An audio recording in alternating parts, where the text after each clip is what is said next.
Oh, Thank you for that notification, Craig. yes. See, Now Craig we is good know. like that. Does anybody want to recap the not very much that happened last session for inspiration? Uh, go. Don't touch. Yes. Okay. So, we started in the tavern that we all met in, which is, I think it was some sort of porcupine name. It was the timid The timid octopus. octopus. Such a good random name. Yes, we met at the timid octopus. We had a great time waiting, like the week or so for someone to show up. We had a conversation with some fellows in the tavern that were also waiting. One of them was a son of a land baron and skeezy fellow, and he was very rude. And when somebody finally showed up, uh we all sort of were like, oh yeah, we're here for the thing. And it was a minder named Mig. And these folks were very rude to Mig, and we were just trying to have a good time, and ended up getting in a bar fight, and we handily, I wouldn't call it a bar fight. It was just a beat down. An ass kicking. Yeah. We took a platter, put his trust fund ass on the platter, and served it up to his friends, and killed his automaton and took it with us. He shot a crossbow into each of his shoulders. That was how you began the fight. Right. It began the fight with a little crossbow sprouting from my gauntlet and nabbing this dude in the shoulder. And then the turn after, our goodness. I suck with names. Beacon took their big chain comma and sliced the shit out of their very expensive automaton. And Cleft in carnage twain, yes. ensued. Nobody died, which was good. Only thanks to fucking Constance. But their egos are probably very, very bruised is probably not the word. Probably worse than bruised. Bloodied? Their egos were bloodied. And so then we followed Mel to the ship, the UE. Which Mig, we asked not what Mel. or sorry, Mig. It's M names.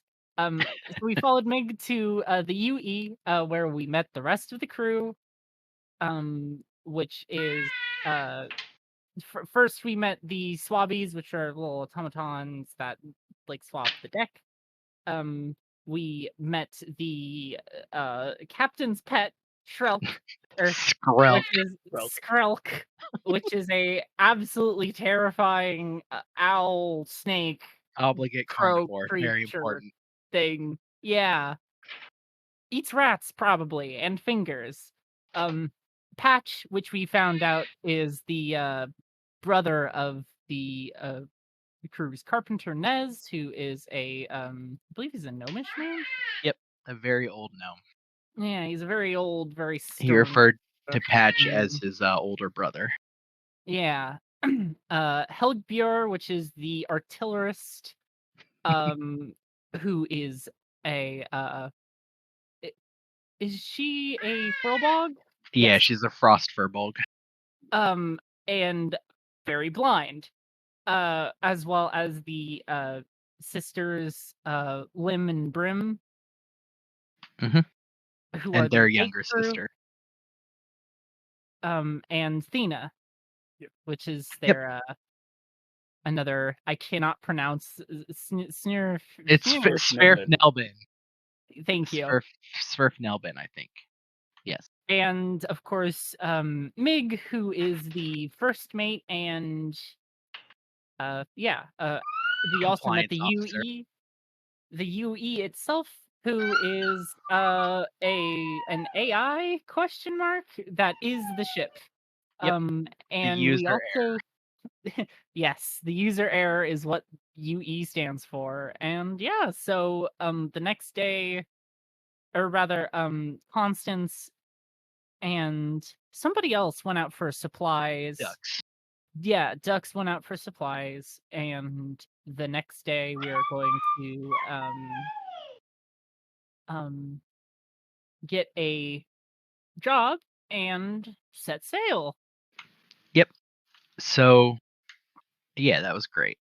That night, I believe the other things that happened is most of you, did you stay on board or leave? I know that Beacon had business to attend to before leaving the following day. So Beacon dipped off sometime in the probably late evening. Yeah. But But it'll be also- back later. It's fine. Yep. I assume the rest of you, let's see. Duck stayed on the ship. Yep. Some of you found the respective rooms you wish to stay in. Ducks claimed that room. Constance has claimed probably a space in the kitchen/storage area, and is Yeah, doing some Constance is renovations. right, putting up a hammock in the food and drink storage area. Yep. Ducks also has a hammock, as requested. Zadicus, I believe you had been given kind of carte blanche to any of these rooms, and asked if there was anything special you wanted in the way of furniture, as Nez could probably produce that. Oh wait, I forgot something very, very, very, very, very, very, very, very, very important. The most important thing that happened. Constance, in the recreation quote unquote area, fashioned a cornhole game because she saw that there wasn't really any Recreation. in the recreation area, and they're taught Thena how to play cornhole, and Thena is now a practicing to be a cornhole master. After Nat 1ing and then Nat 2ing back to back on cornhole throws. Yep. Sorry, I just had to interject. I forgot that. It is very important. Also, you rolled a Nat 20 on your kind of scoping out the engine first thing. So you got a fucking solid handle on this rig. Yeah, and congrats. That's a good one to Nat 20 on. Mm-hmm. And had a conversation with Mig about the nature of the technology that I have and am working with, and about Mel, the other minder that I met. The other thing that was mentioned is Mig had a conversation with Zadicus wherein Mig made it clear, in as much as he would, that the UE is a courier, which is saying a lot without saying anything. We're playing Zadicus Futurama. Zadicus kind of understood his meaning. So yeah, the following morning, Mig leaves. A lot of you are probably up. I don't know what time each of you arise, but Mig leaves probably around 8 in the morning or so to go off to get the job. And yeah, mornings on the ship are, you kind of pass Lim and Brim as they head off to bed. They clearly like just kind of stay up all night and watch the ship. Thena, you've noticed, doesn't seem to sleep very much at all, or largely sleeps in like nap form, as Thena seemed to have been up with them most of the night, and is kind of napping when you guys wake up, but wakes up shortly thereafter. Helig sleeps in quite late, probably another like 2 to 3 hours, and went to bed slightly earlier than some of the others. As for Nez and Patch, they also do not seem to sleep very much, although they tend to stay down in the cargo storage area in Nez's workshop. And so, yeah, what time do you come back the following day, Beacon? As close to departure time Mhm. as I can. Okay. Yeah, I mean, you would guess maybe noon. You weren't really given specific instructions, but that would be your best guess. Okay. Anything else anybody wants to be doing in the morning? As you're kind of like, you'll have some time, I guess, to start like prepping. You're free to like leave the ship to go get any last minute business done. Constance will just make coffee available to everyone, and just actually hasn't prepared any breakfast, but is sticking around hoping to gather information about what people would want for breakfast. I think as you make the coffee, very specifically, Nez in like passing as he's passing from the top deck down to his area, like smells it, comes over without saying anything, grabs like a cup of it, sips it, makes eye contact with you, and just nods very like slowly and sternly, and then just goes back downstairs. Constance will attempt to mirror that nod. Yeah, it is a very solemn, solemn sort of Right. nod, deep with meaning. Dux will help himself to plenty of coffee and will hang around near the coffee pot to talk to anyone and everyone as much as possible. Fantastic. I think by like 10:30 a.m. after Helig wakes up, she has coffee and is bellowing loudly about how amazing the coffee is, but is also like already like threatening you to feats of strength, like being like arm wrestling. Got it. Like saying that there is heavy stuff down in the cargo to pick up and move around because she needs to test your metal ducts. I mean, picking up stuff and moving it around is what I'm here for. Yes, and we will need to teach you how to do the rigging. Yes, you are big. You do one arm each rope, do pulleys, move mast. Yeah. Yeah, I've done that plenty of times. I mean, this one might be a little bit different than what I'm Mhm. accustomed to, but I'm a quick learner. Yes. Well, I do not want to do it anymore, so you are going to be doing it. Aye. And yeah, I think Mig probably beats you there, Beacon. Actually, Zadicus, is there anything you want to be doing with your morning? Nope. Zadicus is just sleeping in a bit with no mission yet. There's no need to be working. So Fair enough. That was more what I was asking. Like, what does a morning look like for Zadicus here? Just chilling. yeah, sleeping in while I can because Yep. next few days will be different. Okay. Yeah, Mig comes back aboard. Dux, you are up top as Helig is trying to like explain. Essentially, it is rigged so that in theory, two smaller people should be able to like kind of with one arm on each rope move a pulley system to make the sails unfurl and also to turn the mast slightly. She has a little bit of an easier time with it initially, but you very clearly get the like gist and like yeah, this is a job you are familiar with, though you haven't seen it made quite so like efficient and kind of portable is the wrong word, but more easy to use for a singular individual. Mm-hmm. As Mig comes back aboard and says, "Is everyone here?" And you guys have not seen Beacon return yet. Well, I think I've seen just about everyone except for Beacon, though I'm sure they'll be here shortly. They seem like the punctual type. May I observe you moving the rigging? Absolutely. Sure. I need to see if you are in compliance. Very well. Any particular way you want me to move it, or do I just need to move it?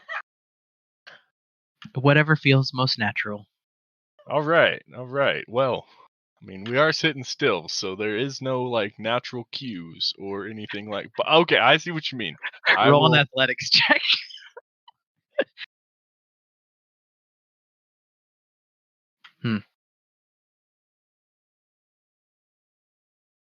This could use improvement, but you are well within compliance. Wonderful. Great job. Thank you. Great job. You did a wonderful job observing me. Yes, I did. Thank you. Mig just stands there staring at you for a beat. I will be down in the engine room. Please contact me when Beacon arrives. Aye. And so yeah, I think probably around noon 30, so about 30 minutes later, Beacon, you show back up. Yeah, they scale the gangplank very quickly, smiling, big, friendly, cheerful smile, waving at everyone as they get on board, saying hello, and then climbing up to the crow's nest, reporting in as well. Yeah, I think then shortly thereafter, Mig calls for a official meeting, top deck. Everybody besides Lim, Brim, and Nez very conspicuously is not there, although Patch is sort of standing in the back. Patch, upon seeing each of you across the morning, has been very enthusiastic and making his little shh chirps as he waves. And I think once you are all present on deck, Mig will do a clearing throat motion, which again does not translate very well for a being that does not have a throat. And will say, we have a mission. It is a delivery mission. There is a shipment of Gork pigs waiting for us on the planet of Gork in the 14th sphere. Gork pigs. Yes, Gork pigs. Sorry, it just sounds funny. I do not see the humor. Well, we will be traveling through the port of Else on Amphi. Gork is then the 5th planet from their red sun in the 14th sphere. Once we have acquired this shipment, we will transport the Gork pigs. Actually, this would be where being on the map would be super helpful for this explicit purpose. Once we have acquired the shipment, we will transport the Gork pigs to the port settlement of Jastheim near the southern tip of Svartholm.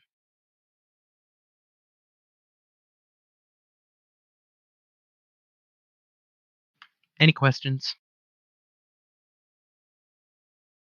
Where are these Gork pigs gonna reside while they're on our ship?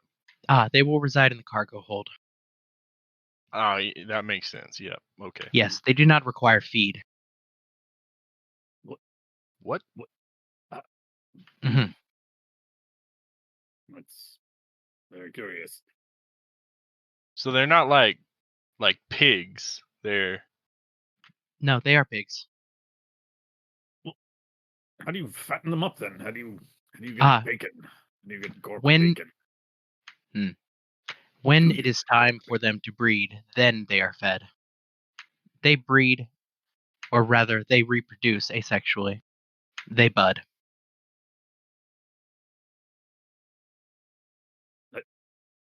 That doesn't really answer how you get. You know what? It doesn't matter. It's fine. That's My guess for is the people sunlight. Just time to figure out. Indeed. Zadicus, you would know Jastheim is one of the few ports on and not port with a capital P, port with lowercase p in Svartholm. Most of their coast does not have public ports, although you know of a few potentially slightly sketchier illicit ones. But yeah, Jastheim is also sort of a like it's one of the kind of trade connection areas with the nation, the kingdom of Yol on Svartholm. So, given the like, I suppose climate there, it is possible that this could be an efficient food source, as far as you know. I assume we have someone to be receiving these when we arrive in Svartholm. There are, as far as I'm aware, there are not very many places for, especially for a ship of this size, to land. Yes. We have a contact that will be receiving them. Mm-hmm. Any further questions? Which port are we taking to get to the spheres? We will be going through the port of Els on Amphi.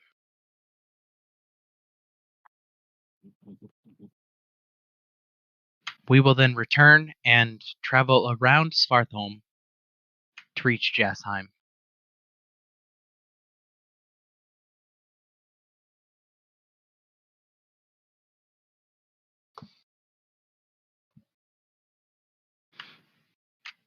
Further details. This is considered a mission of moderate to low danger. Crime has recently increased in the 13th, 14th, and 15th spheres. Criminal elements have been engaging in sphere-side piracy. Additionally, though it is unlikely, we may encounter the Goliaths and their stone warships off the coast of Svartholm. Most present an issue, it is high fog season, so the waters off the coast of Svartholm have been upgraded from mild to moderate danger. Piracy will be lower, likely, but the chances of running into local flora, fauna, and other phenomenon are higher. Most of you that are from the sea would know roughly what high fog is, even if you haven't experienced it. It's just essentially uh, a period of the year, pretty much every year around this time, when air from the south, meaning like the south tide, is pushed up kind of to the mountain range, sort of below Svartholm, and it meets warm air from Hearth and sort of wreaths a lot of Svartholm, but definitely the area east of it, or rather west of it, off the coast in a very dense fog.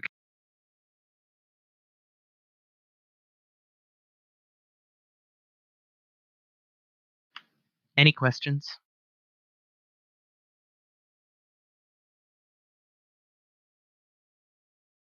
Excellent. On the topic of pay, half has been paid upfront and half will be paid when the business is concluded. At the conclusion of this mission, if you have performed satisfactorily, then you will receive your portion of the pay. Consider this a trial run. In the event of hazard, pay will be renegotiated with the standard markup rates. Mild to moderate discretion is preferred. Broadly, as we progress with this mission. If that cannot be accomplished, it is requested that a record of who knows what and when they were informed will be provided.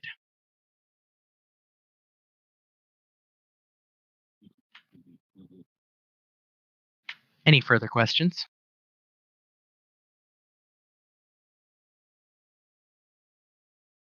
Excellent. Then, if you would allow perhaps an hour to 2 hours to conduct whatever business needs doing, and to give our navigator time to chart a proper course. Is that a sufficient amount of time? Yes, more than enough. More than enough. Excellent. I would prefer an estimate. I have an internal estimate for how long I think this trip should take. I am curious to hear what yours is when you have concluded your course. Naturally. He's clearly already thinking Mm-hmm. in his mind. He claps his hands together. Again, he seems to be mimicking like possibly a motion he saw someone else do, and it doesn't translate super well. And he says, "Excellent. Go about your business then, and prepare for our voyage."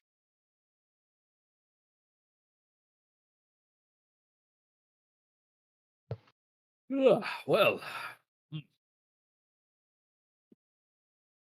first things first, coffee. It is incredible coffee.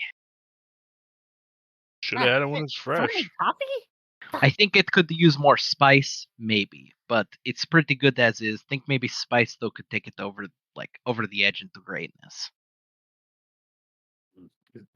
Is it hot? Is it caffeinated? And is it dark? I Good think enough. yes, it matches all three criteria. Yes. Thena pops around from behind a patch. Can I have some coffee? No, you cannot. It will stunt your growth. It will stunt your growth. Yes, this is true. What? Man, I've had coffee since I was like 3. This I'm is perhaps why fine. you are a little taller. You see, she's doing like little, and when she does little with her hand motion, it's only at like her eye level.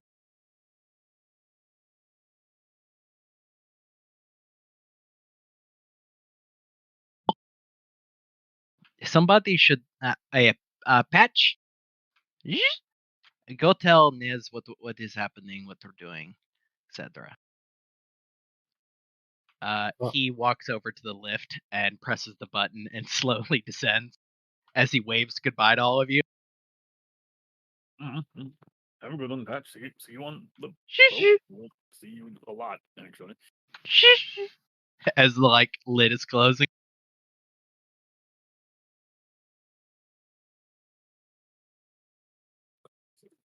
Sphere, 14th sphere. What do I remember? Have I don't know that I've ever been to the 14th sphere. It is probably a place that you have passed through. Give me an, let's say, probably history check for specifically this planet of Gork they're referring to. I wonder if I am capable of assisting. And I say that because I don't know my own skills. Nope. I do not have the history. I mean, yeah, proficiency. you might know of this planet as well. You can feel free to give me history. I think is Nope. Can't say I I've been to have- the 14th sphere. I do have navigator's tools. This will be fantastic. this one is more like a general knowledge of what is up with Gork. Right. Seb, Yeah, I you don't can have give me that. one if you want. Zadicus, perhaps I could get you another cup of coffee. No, I don't have a first cup, but I'll take a second. that at Also, least hits me to 10. I'm gonna abstain from rolling the history check. I don't think I've been off world much, if at all. So That's true. As Constance delivers the second cup of coffee to Zadicus. Oh no, that looks spot on. So yeah, you're with a, let's say with a 10, Zadicus. The most you know about it is the most noteworthy thing about it, which is that it is a what would loosely be referred to as like a myconid world. That is to say, there are mushroom people there. They don't leave world very much. But you think to yourself like, where do I know fucking the name Gork from? And yes, it is where the myconid live. That does make sense. Mushroom people, plant pigs, makes perfect sense. Well, new place for me to see, for all of us to see. And he will crack his knuckles, stretch out, roll his shoulders a bit. All right, time to get plotting. I assume you're taking just the standard time, right? Minus 10%. I'm not gonna. Yeah, so time and a quarter. Okay. Time times 0.9, basically. I'm gonna shave 10% off instead of the full quarter. So okay, sorry to clarify.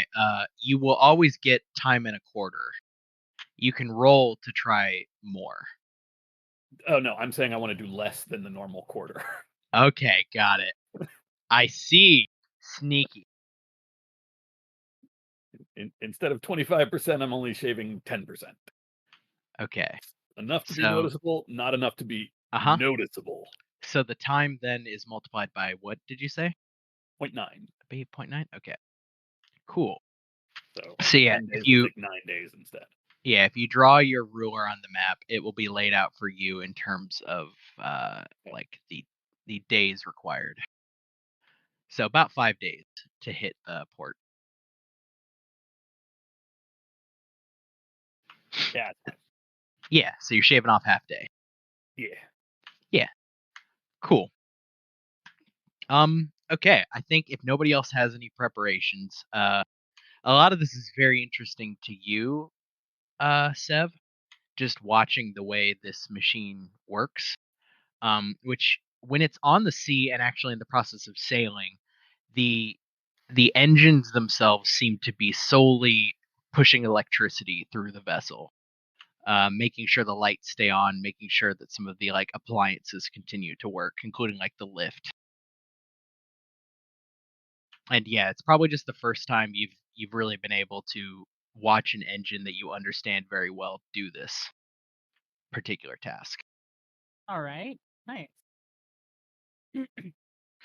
And to describe kind of like the vista as you are traveling out, as Pendeldot gets further and further away, especially where you are, Beacon, it probably hasn't gotten old yet, just in how kind of the beauty of this particular place and the particular kind of beauty. Above you, you see today some clouds, but peeking through the clouds, you see this kind of starry nightscape with a faint sun, almost kind of the effect is a lot like sun that you would expect like down in at the bottom of a pool where the sun is kind of reflected and refracted. And above you is like the starry vista, and then kind of as you gaze out towards the horizon, especially from where you are up top, Beacon, you see the reflection of this starry water reflecting the starry above. And it makes for, again, like one of those views, given that you're not from here, quite beautiful and impressive. Sev, at the moment, the first day of travel is probably lost on you, as you're probably spending most of your time in the engine. Although I suppose that is up to you. No, you're spot on. Yeah. And I think the first day is relatively uneventful. There doesn't appear to be much weather, and you are headed in a direction that makes traveling quite easy, as it is south tide season. So, ducks, you don't require even much in the way of rigging. The UE has sort of plotted the course with Zeticus's help, and the only adjustments that really need to be made are occasional adjustments to the actual mast to kind of compensate for the direction of the wind. Although today, ducks, there's not much of that at all. So it's kind of just a relaxing day to sort of, enjoy sea travel. And yeah, is there anything all of you want to do with your first day out at sea?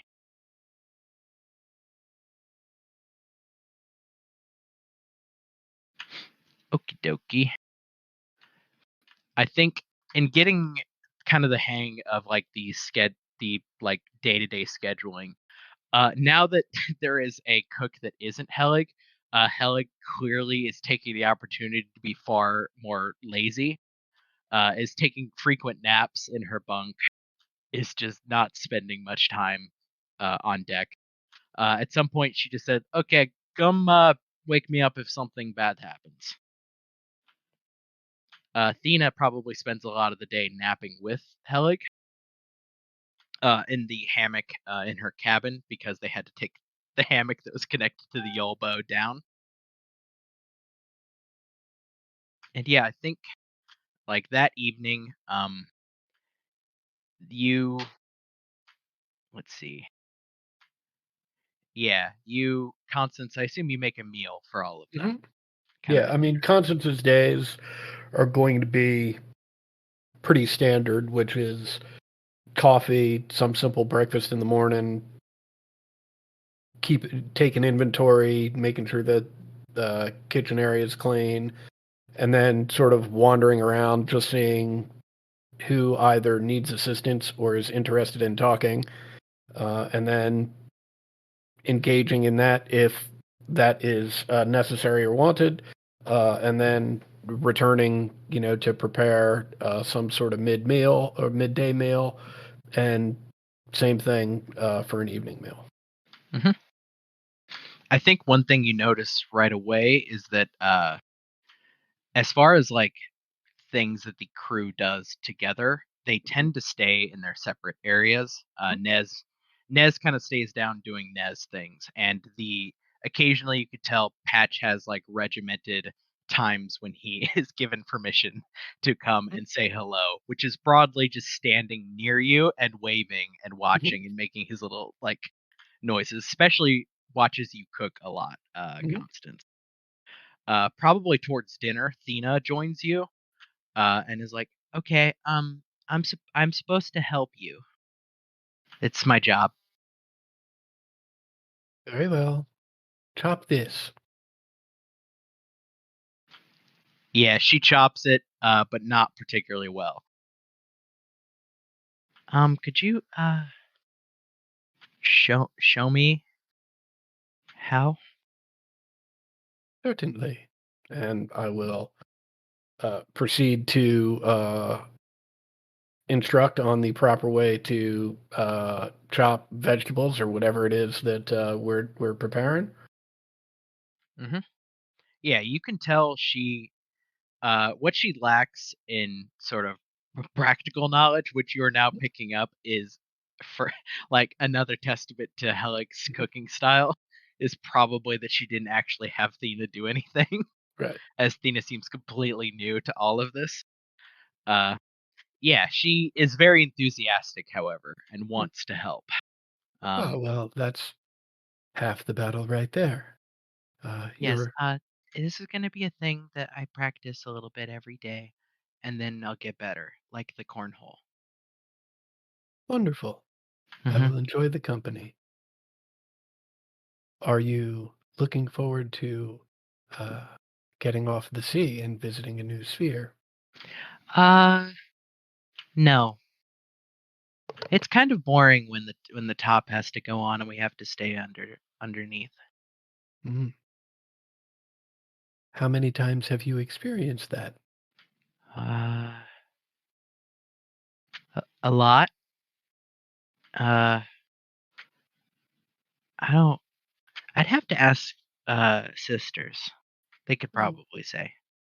Well, it sounds like you are quite experienced in traveling Yes. to and from the sea and the spheres. Yes. You have to be very careful about puking. You might puke Mm. when you go over. Yes, I have heard as much. I Uh-huh. have been, It's like when you're going and then your brain like tilts. It's like your brain wobbles. yes, I have It's undergone sick. much training for the uh, temporary separation one feels when moving through the ports. Uh yeah. Yeah. Well, You see she's confused for like very clearly confused for a moment, but just in that like child way just rolls mhm. right past it. Well, given that you have much experience in traveling to the spheres, perhaps you could assist me as I assist you with the uh, acquisition of cooking skills. Uh yeah. I'll tell you when to breathe in through your nose and then when to breathe out through your mouth That and sounds then wonderful. when to bend your knees and kind of brace and it'll be better. Excellent. Hmm. I am glad that you are going to offer your assistance on my first trip off of the sea. Yes, this is very exciting. Are you excited? Yes, I agree. It is very exciting. Hmm.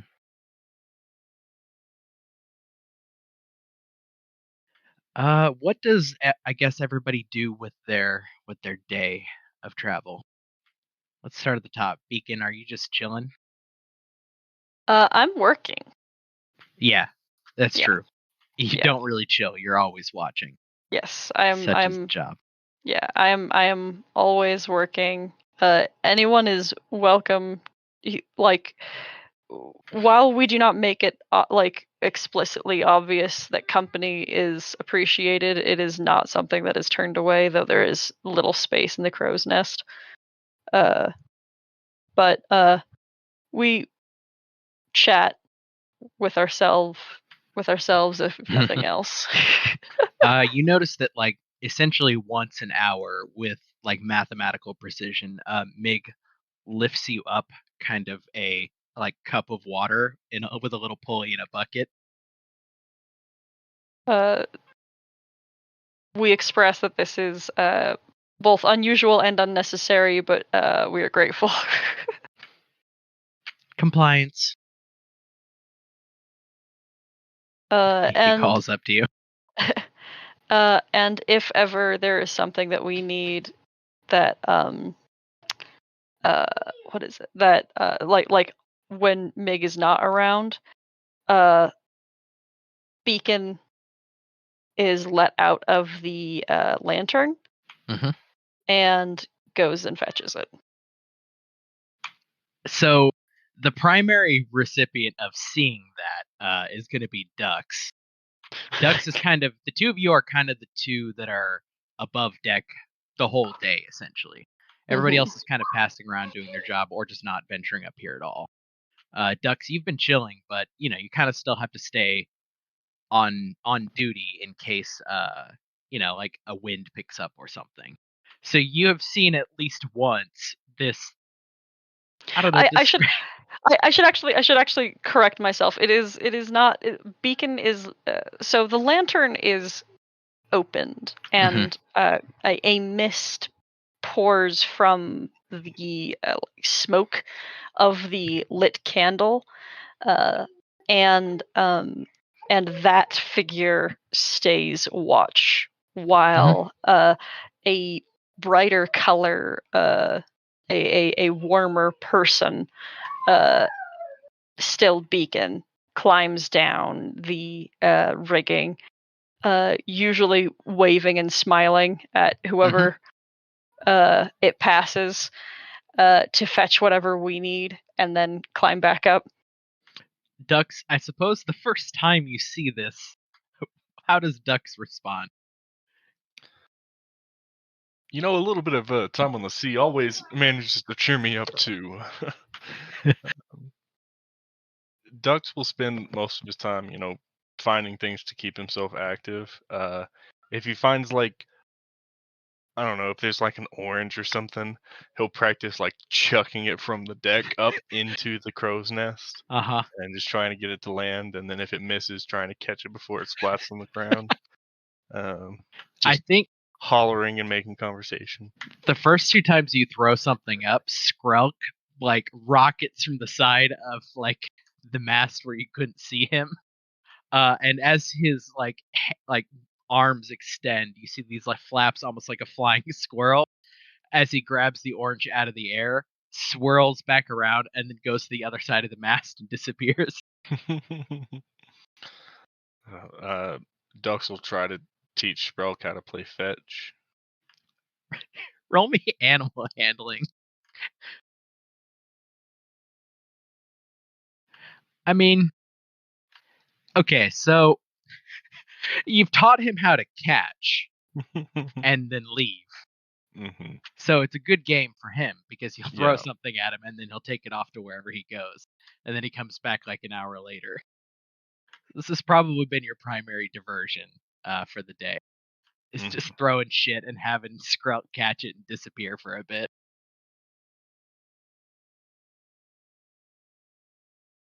All right. Zadicus, what do you do with your like day-to-day aboard a boat? How do you occupy yourself? Zadicus, the first day, just turns in his chart. Mm-hmm. I don't want to say flight plan because we're sailing, but no. I mean, you're You're given like ample paper essentially to lay out the precise directions for Mig to relay to the UE.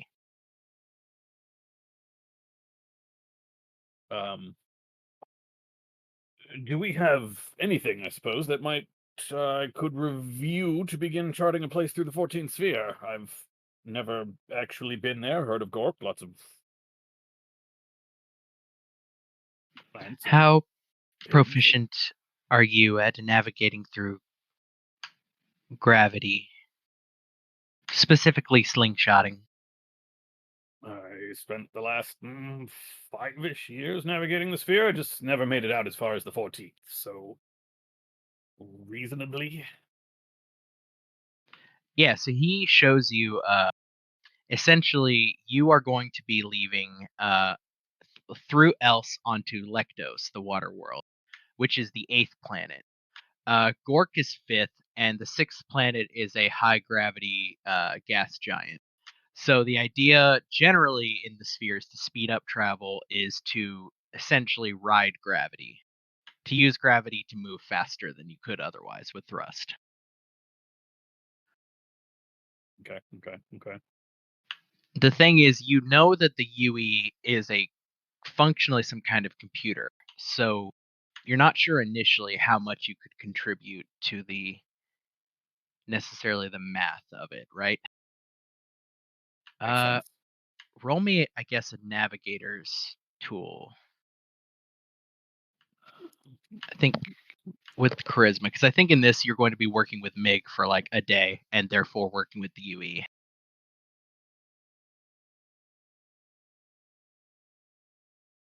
Really good at this, I swear, people.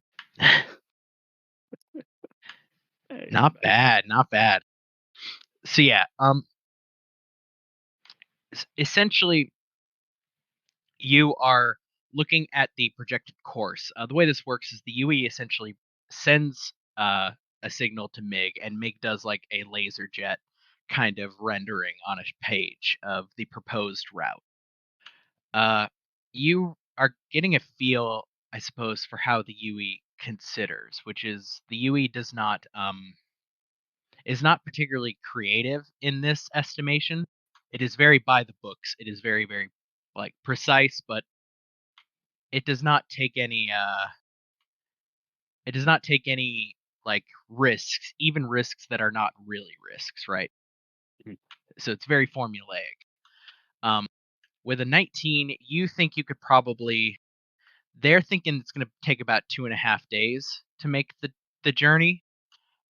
Around this gas giant, you think you could probably shave a half day off that with just a slight mathematical adjustment.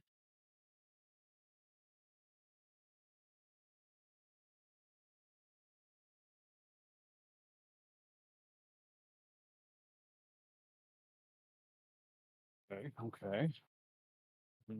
Half a day shaved there, half a day shaved back. Maybe more, maybe less. Who knows? We'll see Yeah, what you the would. gravity state is like on the way back in planetary alignment. But once like he has been able to look over the layout of the sphere, and spend however long he needs to spend plotting out a course to get us to Gork. Mhm. He just spends most of the rest of his day sort of wandering the ship. Yeah. Are you looking at or for anything in particular? I know you're kind of not yet. yeah. Then He'll stop in everywhere that Yeah. has awake people. At some point, he'll stay up, even though he'll be blind as a bat. He'll stay up just to sort of watch Nim and no Lim and Brim. Lim and Brim, and just kind of get a handle on how the rest of the crew is Mhm. shaping up. So during the daytime hours, as I said earlier, Helig is clearly fucking off and taking the opportunity to do as little as possible. Appears to be largely napping during the day, although when she does wake up, there is a brief period before Thena joins Constance for dinner where she's trying to teach Helig how to play cornhole by giving directions and having Helig try to hit the mark. And they occupy themselves for several hours of this particular day like that. Nez is down in his workshop, although you see him occasionally venture out and he'll like pick up a swabby, take a swabby back into the workshop and then come back out and deposit it. When he sees you, he will kind of march up to you, glance up at you through his through kind of his squinted spectacles and say, "You need anything?" No, nothing in particular at the moment. Just Right. having a gander at the parts of the vessel I missed on our first day. You need a table? Chairs? A table, no chair, standing table in Table. my quarters would be Or dimensions? maybe 3 feet circular. That should not take up enough space, but give me enough space. And 3 days. He walks back into the workshop and closes the door. wait, Again. Nez, real. Yeah. I understand that this is a courier vessel. I just am curious if there are any other compartments, areas, Right. storage spaces that we should be aware of in case there's ever any need to secure merchandise. I have some passing familiarity with the way couriers operate sphere-side. Give me a persuasion check. He, like, you see his brow furrows as he's, like, kind of squinting at you. We all know my luck with persuasion checks. Damn! Never mind. Nice. 27. He searches your expression for a moment, and he nods very tersely and goes walking off to essentially the front right corner of the cargo bay. And he turns and does like a very high pitched whistle, and Patch comes lumbering over, and Nez studiously looks the other way as Patch reaches down. You see his fingers kind of articulate a little bit and extend as he reaches like through a crack and then lifts a portion of the floor up. And you notice then that it is a false bottom, but the lifting of it is very heavy. That is to say, the actual like metal, because this particular cargo bay is metal, very much like the kind of Firefly cargo bay. And yeah, you see he just kind of flexes for a second, then lifts it up, and you see a hidden compartment underneath. Nothing is currently in there. Okay. The compartment itself is actually quite large. You're trying to like work out in your head how it works in light of the engine, sort of, or rather, in this case, it's the in light of the what am I trying to say? The crew quarters below. And best as you can tell, one of the crew quarters must be about 2 feet shorter in the ceiling, because this is about 2 feet deep and about 6 feet long. Okay. So, not the biggest thing ever, but still quite large. It extends a little bit past, like, if you kind of poke your head down it and look, it extends sort of along the floor back the way that you walked up to it. Okay. All right. He is still looking at your, like, he turns and looks at your face meaningfully. He's like, mm-hmm. Daedicus just nods. Mm-hmm. Mm. I appreciate the table that you have offered me. 3 days. 3 days. Perfect. Mm-hmm. And Daedicus will, without ever looking back at the compartment, just head up to wherever he's going next.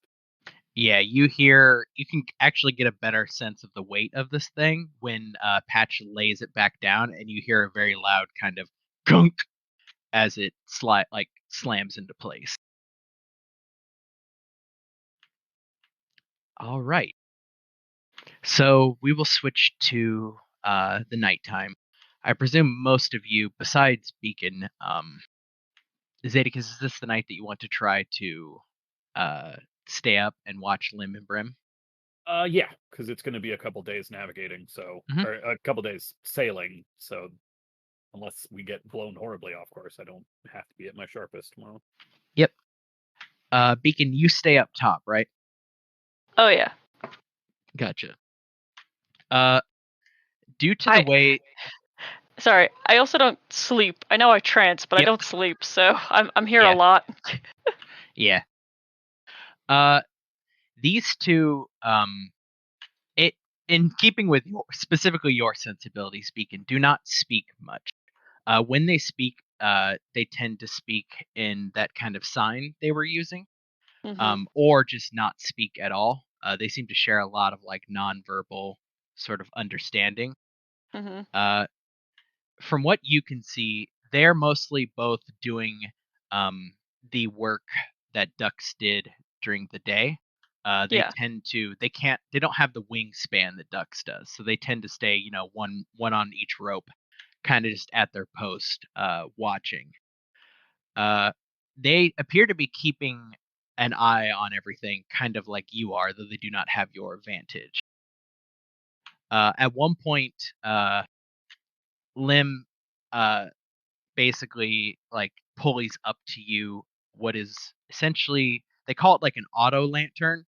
It is a lantern that can specifically blink out signals Mhm. in the case of shit going to hell.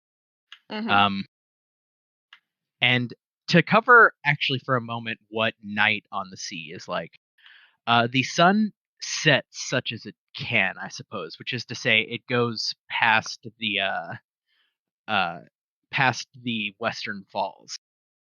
And for all the beauty of it during the day, it is probably significantly more beautiful at night. The sky above, as well as the sea below, cast everything in this kind of slight perpetual twilight. Um, to the degree that like it now that you are a little further out, right, and you can't really see any landfall around, it has always been a little bit disorienting to you, Beacon, in the sense that to not have any visual references for anything, even with as great as your vision is, it's odd to try to distinguish information when you're just met with an entire kind of horizon. And I think probably still it's like uneventful night. Zadicus, you kind of stand over the shoulder of Lim and Brim.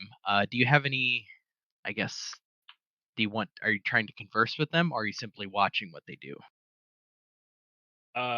He will be asking just sort of basic questions, prefacing with, I figured it was best to ask you while you were awake, trying instead of, well, I figured it was better to bother you while you were working rather than trying to bother you while you were sleeping.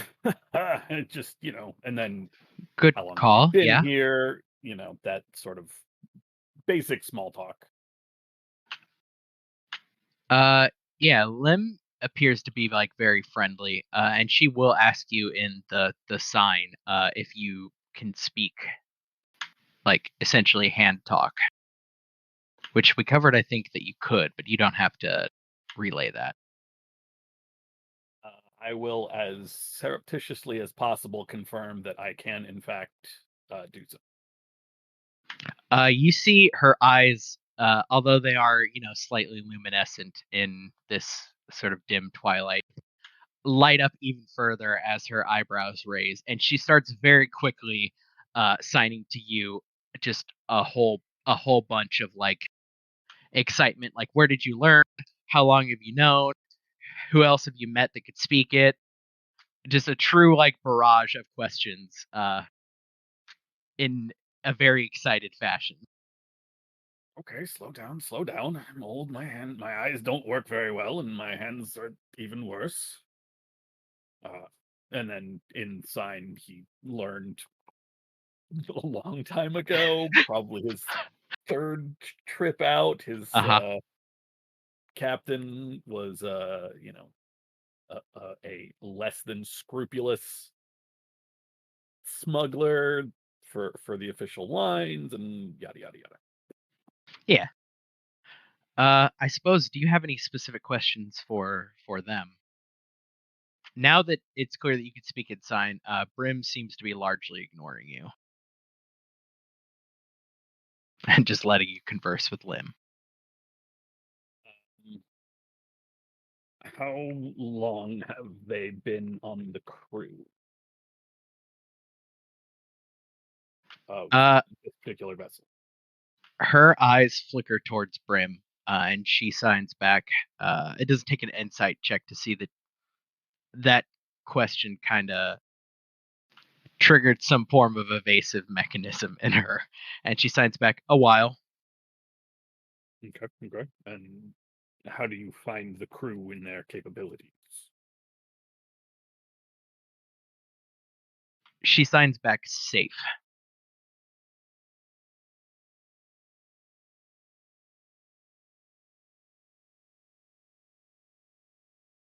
Right, writing stuff. Mm-hmm. Good enough. She signs to you, She signs, so what exactly is it that you do?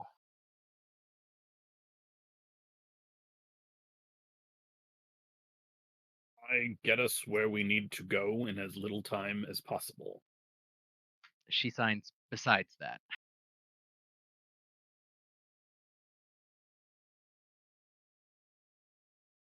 I don't understand what you mean. She glances at Brim again, who this time glances back, and she signs back, never mind. And smiles at you. And that is about the time I will bid them good night. Uh-huh. All right. So yeah, nothing much happens this first night. Beacon, fairly boring. You notice now that Mig doesn't seem to sleep at all. In the sense that Mig has come up again every hour to try to give you the cup of water, even after you have told him not to do so. The most by way of explanation he's given is compliance. There's definitely a good half of the night that consists of Beacon resting with just eyes kind of glazed over, while the smoky one stands nearby and is doing most of the watching.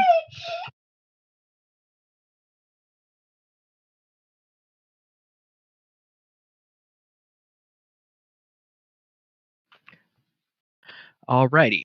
The next morning comes. I suppose I will presume for most of this travel that unless you have something you would like to do, feel free to interrupt me if you do. I'll give a moment, I suppose, to Sev. Do you do anything different today?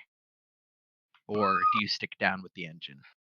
Yeah, I'd probably just stick down with the engine. Actually, I might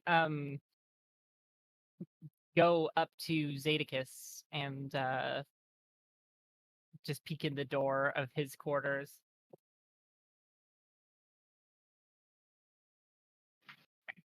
Oh, Hey. Sev.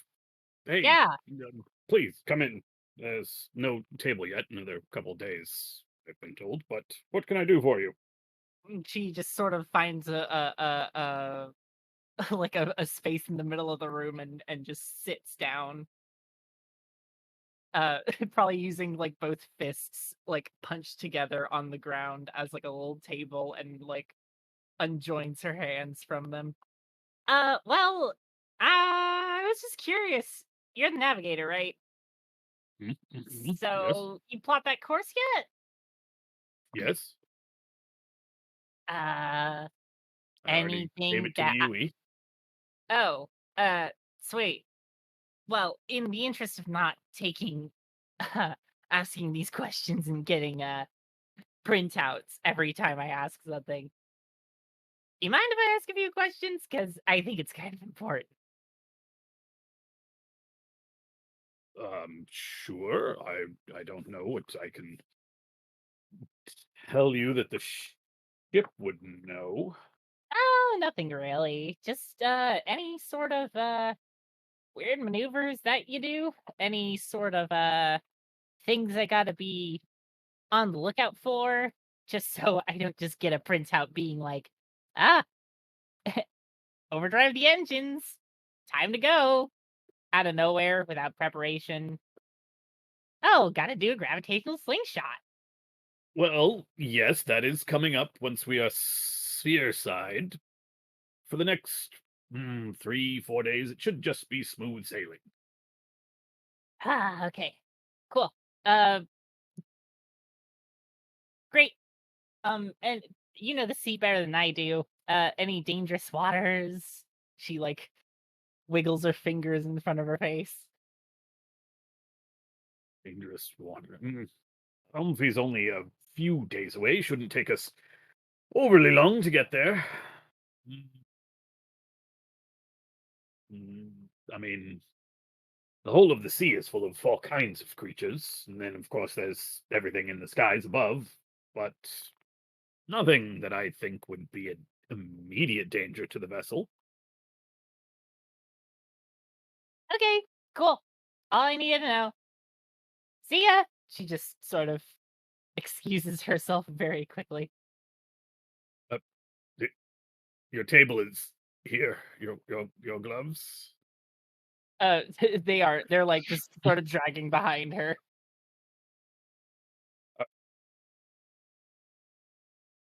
Uh-huh. No.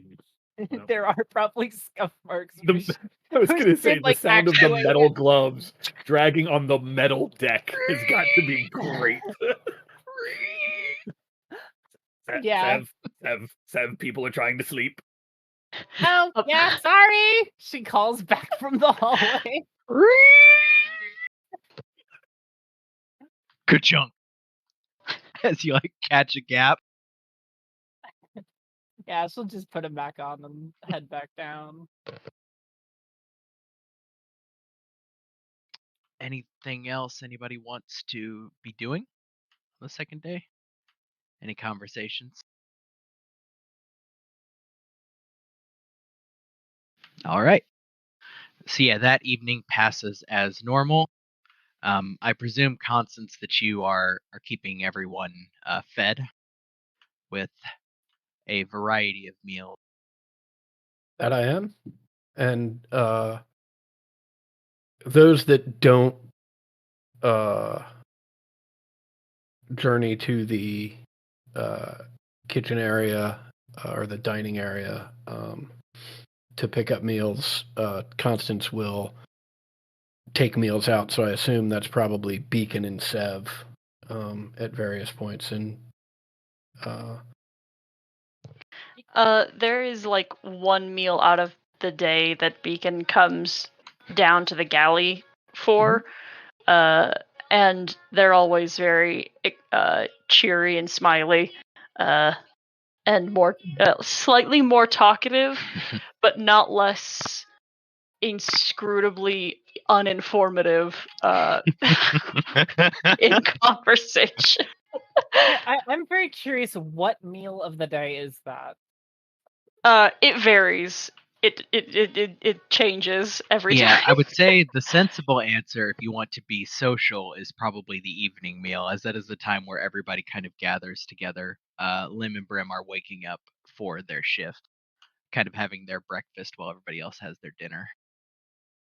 Yeah, I think it'll take a couple of days for Beacon to like even though that'd be a familiar thing still, like figure out which day they want to be around more frequently, And Yep. then by like day 3 or something, it's dinner every day. Yeah.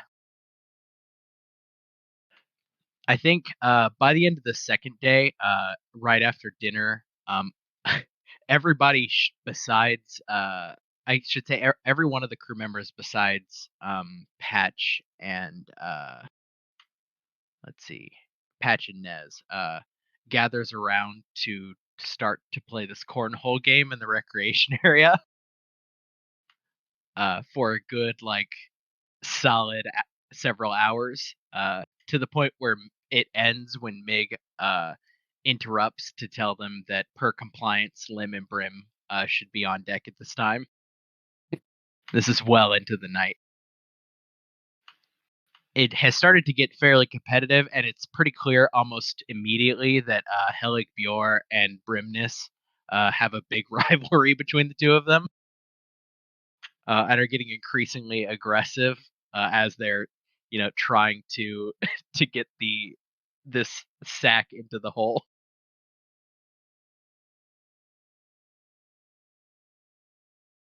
And yeah, I think the second night, as with the first, fall passes uneventfully. Oh, we lost. Okay. And yeah, it is the dawn of the third day. Again, not much has happened. It is the nature of sea travel that the majority of it is uneventful unless you make it eventful. It is simply the waiting as you travel from place to place. But that evening, Beacon, with your passive perception, from some distance away, you hear a large-scale sonic event. As in, something very loud is making a sound in a register that normal biologicals should not be able to hear. Is this catastrophic in its sound? Roll me either an insight or a perception. Okay. Sorry, I'm cutting Miles's hair. It's fine. Okay. With 15, I think you gather that it is definitely biological in nature. That is to say, you can't get the valence of it, but you get that it is a creature making that sound. Okay. I suppose my question should more be, is it just something I can detect, or is it truly unbearable for me to hear? It's quite unbearable. Okay. It seems that you, as the boat is progressing forward, it is a little ways off to your, let's see, east. And you realize, like, as you're moving forward, you're technically getting closer to it because it is sort of to your north and east. But I think if it is as you describe, everyone then just hears Beacon in the crow's nest screaming. the UE sends you a very quick just query. My response is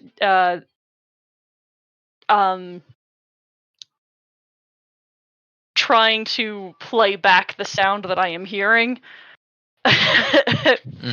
through my thought. And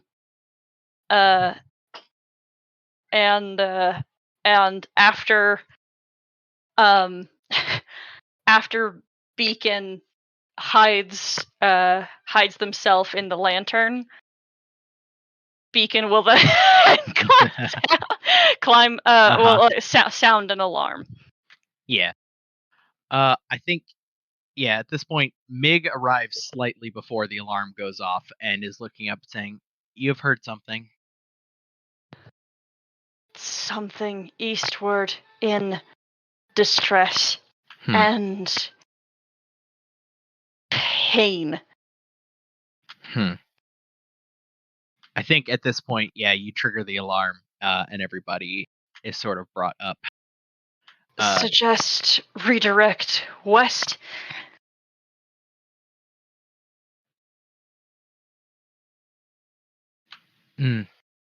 We will leave that to consensus.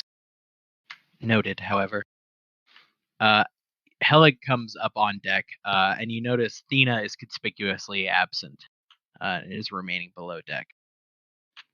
And yeah, all of you are now on deck, having heard this, probably a repetition of this warning from Beacon.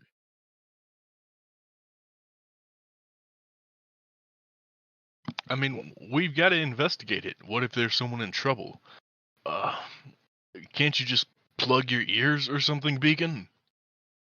What sort of thing is making this noise? Is this a living creature? Is this some sort of vessel? Something alive. That way. And we it points eastward. Mhm.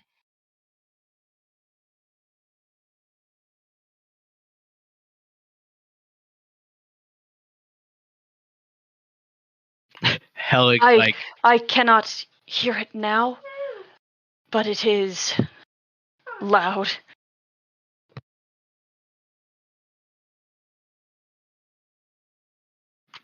you see, Helig is cocking her head as if trying to hear something.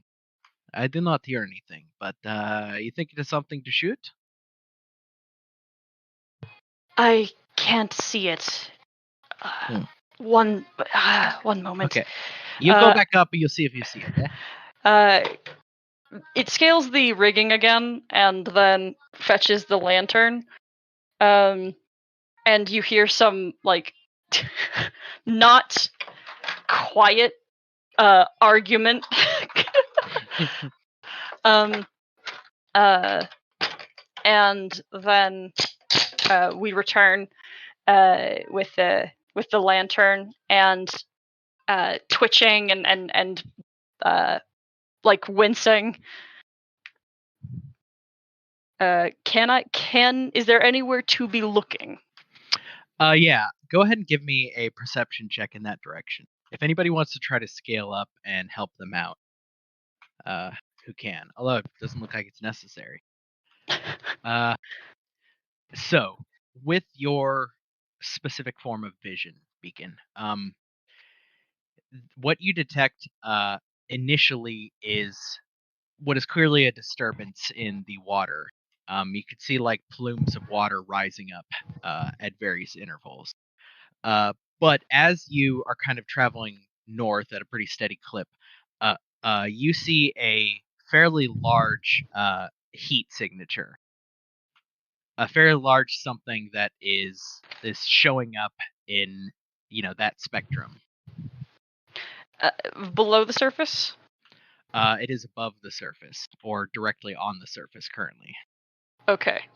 I see a form of some kind. Can it see a form, or only I? Only you. Okay. It cannot see it. It is too far away. Okay.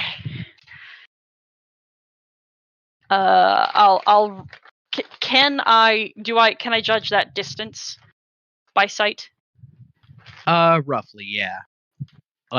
It's probably several hundred feet away. Okay. A little bit out of view from sight, probably just on the edge, maybe 700, 800 feet. We look at Zeticus and tell them the exact distance as close as we can get it. I'll pass that on to the EU. Whatever this is, if you say it's alive, then perhaps it's something they can. He is clearly still partly asleep, and I guess I will go find the nearest console.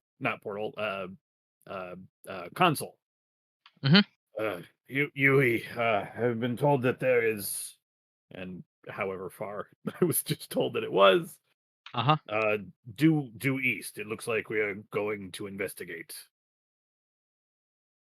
You get back a punch card that just says uninterested. And then another one that says, do what you will.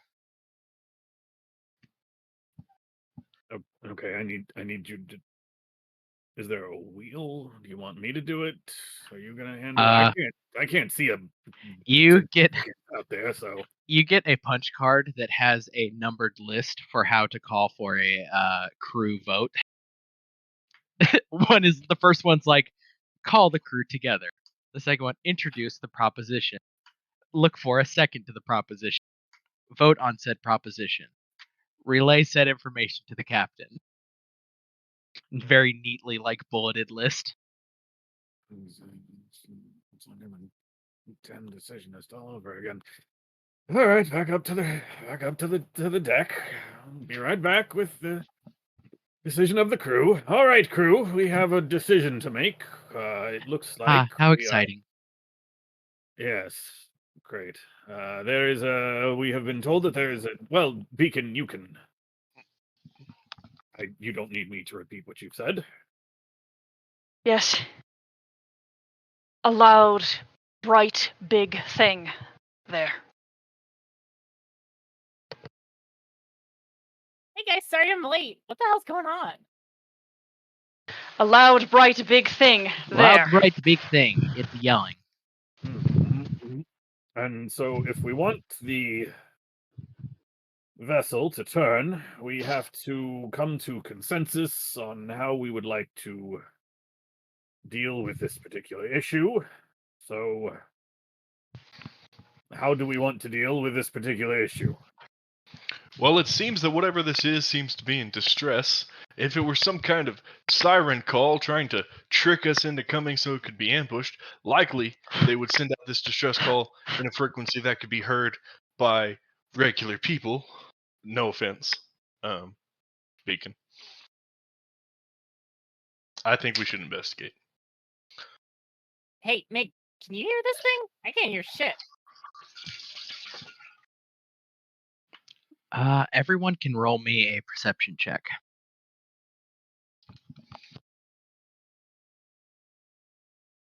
As you've been traveling steadily northward during this conversation.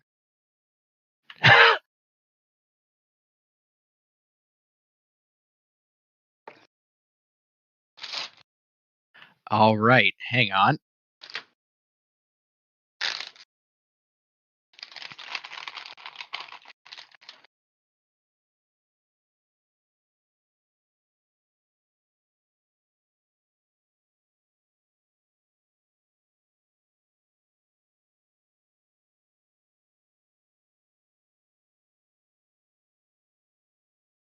One second.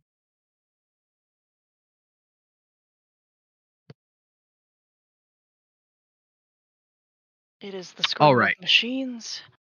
If we are to divert towards it, whatever it might have, whatever it might be, may pull us all down.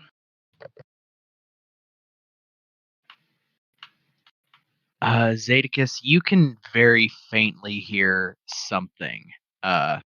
A very, like, high-pitched sort of rising and falling of a noise. Although it's kind of hard to detect exactly what. Dux, you can hear much the same, with the added information that, like, you can at least tell that it is not, like, a pre-recording.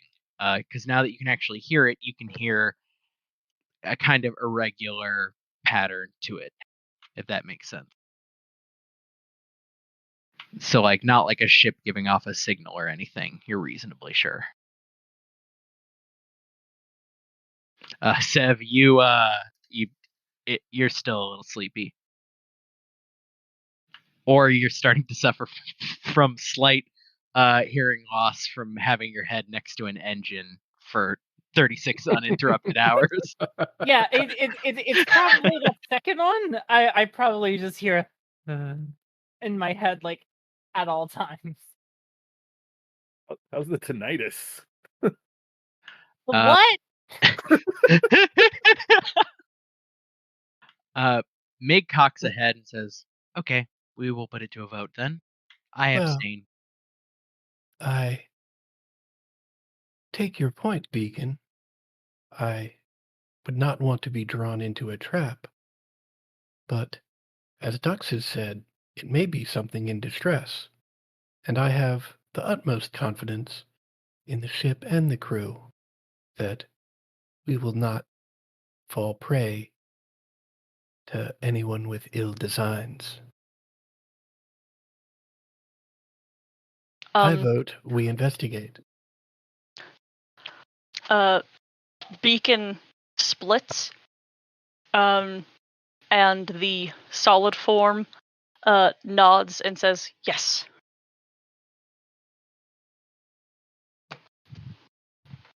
I'm confused. Do they get 2 votes? I had The not smoky one considered this. glowers. Do you think you require 2 votes? I think we are in disagreement, yes. Interesting. You will have 2 votes then. Do your votes cancel each other out? They look at each other and both say yes. Excellent. That makes this easier. What are everyone else's votes? I believe my position on the matter is obvious. I believe we Indeed. should make our way to investigate. Zadicus? We'll be losing time to the port of Elsie, but whatever. If it will silence this noise so that Beacon can do their job without being slowly deafened by whatever this is, then yes, investigate or whatever. I'll have to adjust the chorus. Maybe I can make up some of this. Excellent. And you, Sev? Oh, I mean, I've been looking forward to see what this thing can do. And if they're right, and it is some sort of machine noise, we can always scrap it for parts if it means it's harm. Let's do it. Mig's head cocks Mig's head cocks towards Helig, and Helig shrugs. It's probably something to be shooting, or maybe it could be something to be shooting. Beacon, are you ready to you have to give instructions, yeah? It's good practice maybe for, Yes. pirates and such. You got to call out, we covered this. I showed you the elbow rig, yes? So like click, click, click, up, click, click, click, side. You tell me how many. Yes. Or you tell me distance, and then I figure that out. Yes. Yes, distance, direction, and airflow. Can you do this? Yes. Excellent. She smiles and goes over to sit at the cockpit connected to the kind of large seat connected to the elbow, and salutes back towards the crew. I am ready now. Let's do this.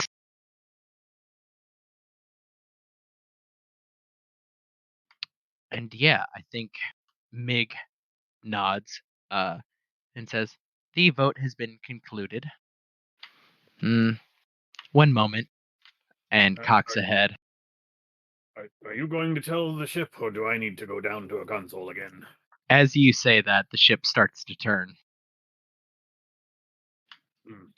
So you second could've question. done that to begin with. Okay, good Indeed. to know. Question here. Mhm. Name me I think it'd be probably useful up top with these bad boys. Yes. Until shit starts breaking, or you need me to make some adjustments. So I don't know if you and the UE are on comms other than the punch cards, but yeah, if it senses anything going wrong, I would like it to tell me, or you. It doesn't matter. I will stay down with the engine, but if anything is detected or anything goes wrong below, or it detects anything, we will alert Beacon. Is this satisfactory, Beacon? Yes. Indeed. This is how we will contact you then, if you remain above, Sev. Sounds good. Well, good luck. Mig goes over to the sort of service ladder and slides down. The ship slowly ratchets itself into kind of a dead-on course. And at this point, Zadicus, you do see the wheel sort of raises up on a platform on the upper deck towards the back. But at the moment, the wheel is turning itself. As far as you can tell, it's just clearly been readied, just in case. Zadicus will actually go below and go grab his bow. Mm-hmm. And a You have quiver plenty of of time. arrows. Yeah. Uh, And his cloak, which he was yeah. not wearing to sleep. Yeah, it's good to. It's heavy and kind of ostentatious, but yeah, it's a good time for the cloak. And okay, as you get closer, Beacon, from where you are, you see something very large breaks through the water, ascends only about 10 to 20 feet, and then slams back down into the water. And as you get closer, roll me a perception check.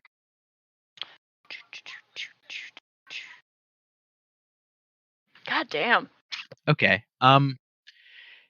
You can see something is keeping it from going anywhere. Like, it seems to clearly be trying to break the surface of the water, and it keeps hitting something and splashing back down.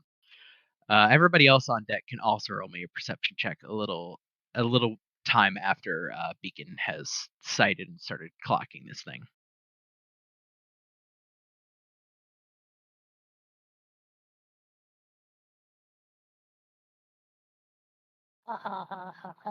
Yeah, this is gonna be great. Okay.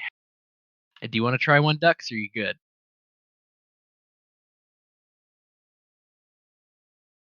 Fair enough. Oof. Yeah. Okay, so Zadicus, you spot just barely. You can see something, and what you get is the true scale of this thing. This is quite a large creature. And from a distance, without like horizon as a reference point, you just see something big. And as you get closer, you realize the true scope of this thing, and you catch it before the others do, who kind of just most of the, I would say, with the 14 and 13, you just see the splashes as this thing keeps touching back down and creating a huge splashing motion. And Zadicus, you, I think, fairly easily clock what it is, and I'll take you to the map.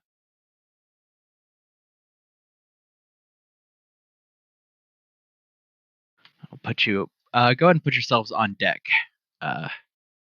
wherever you please.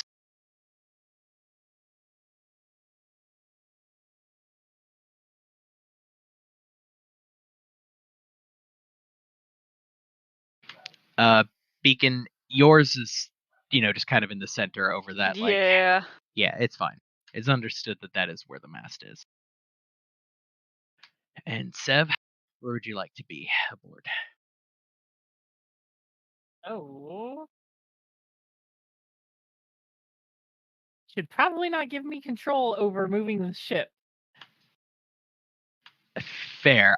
I'll restrict control to somebody eventually, or just keep it. I might give it to Zadicus.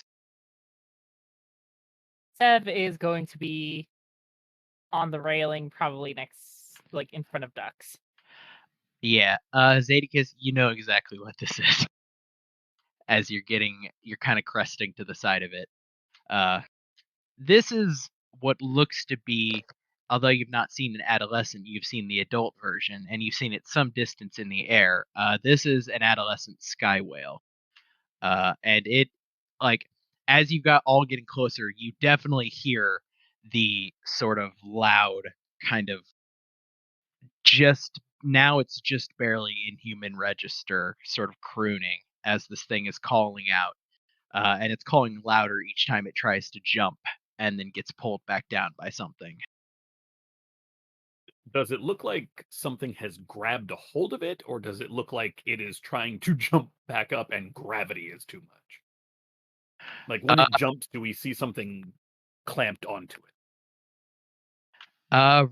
Roll me a perception check, specifically on that point. 17. Yeah, okay. So you see Zedicus, now that you've kind of clocked its form, everybody else is just now seeing the sort of outline of the shape.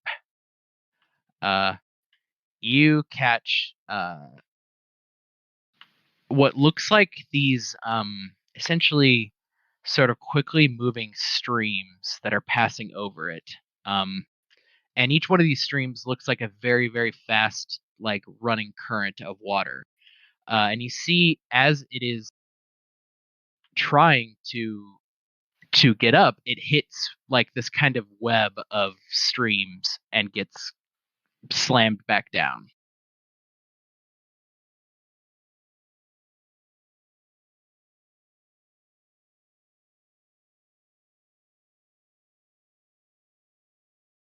Go ahead and roll me, and what would you roll to try to determine what kind of thing it is, or what could be doing that? I mean, Nature? Arcana. Yeah, I It think. depends on what actually is doing it. Yeah, I think nature. Ooh. No idea. Yeah, you have no idea.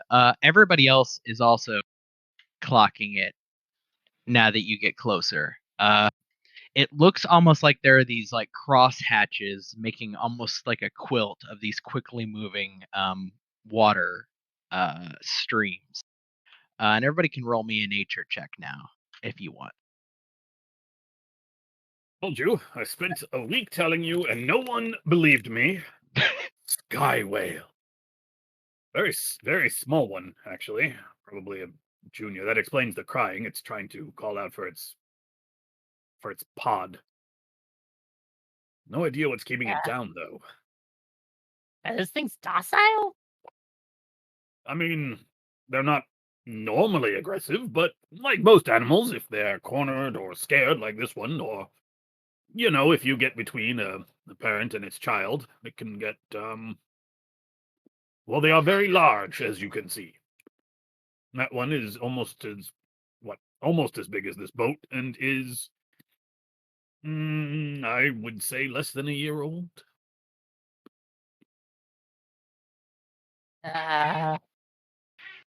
He has slung his bow and is currently sketching it into his book. Yep. Okay. Constance 5 and 3. Yeah, you don't know anything. Constance, this specific pattern of the way the water is moving reminds you vaguely of something. There is a kind of creature, that tends to stay lower in the water, as in it does not tend to come to the surface. So this is pretty odd. Then again, whatever this thing is being here is odd in itself. But these things tend to make these longer kind of like you're seeing here, these streams of very quickly moving water. And what you can remember of them is that they can also travel through that water. As you're looking around, you realize there must be some here, and they must be sort of below the water line, where perhaps you cannot see them just yet. I will do my best to describe that to the rest of the crew. And it won't mean anything yet because we're way too far away, but I will start just cycling through the languages I know and try and inform this adolescent sky whale that we are here to help, and just keeping my senses open for any, with my limited ability, my limited telepathic ability in terms of receiving messages, to just leave my senses open to see if this sky whale has any ability to understand what I'm trying to communicate. And I mean, they're not even going to be able to hear me until we're within 30 feet. So that's just Yeah, we'll get to that Yeah. check when it comes up, but it'll probably be an animal handling check. Zedicus, go ahead and give me a nature check with advantage this time, as the description of from Constance has kind of kindled. And I will. Yeah, well, awesome. God damn. Okay, Zedicus, the mention of this kind of quickly moving water, you now understand this is to the point where I will straight up show this, assuming that you will relate some of it. I will share it so that everybody can see it. You would know that now these things are something called slipstream pairs. Essentially everything listed in this little handout, because you rolled a nat 20, you know exactly what these fucking things are. Not only do you know what they are, you know a lot about them. They are technically a pair, even though they appear to be a singular. But most notably, you're now realizing, oh, the water streams that you're seeing are these kind of hard water things that they are using to probably try to exhaust the sky whale until they can feed upon it. But yeah, you are now realizing there must be quite a few of them surrounding the whale in order to set up that kind of net of quickly running water that they have constructed. You still cannot physically see them yet, though. Must be a lot of those ugly blighters. They're sort of like an eel, but bigger, uglier, and conjoined. I don't. There's going to. This could get very ugly very quickly. What's an eel? Like a big worm with teeth. So just sort of like drops her arms and looks at the sky for a second. Okay, I think I get it. You want to interfere in this? Seems like nature running its course, right? Am I shooting anything, or do you have a target? Like, you say big eel. Well, Also, they're how not. big are we talking? I don't know how big are we talking. Normal ones are probably, like maybe you sized or a little smaller, a medium-sized creature. 5, 6 feet long. Not like our whale friend there. There must be dozens of them if they're pulling that creature down. Or just one really big At one? this point, you see the Yui, like the two wings on the side fold in suddenly, and the Yui like grinds to a halt. Yeah, all of you kind of judder forward. What seems to be the problem? Why are we stopping? Beacon, you get essentially a relay which says, which just says resolve. Fuck!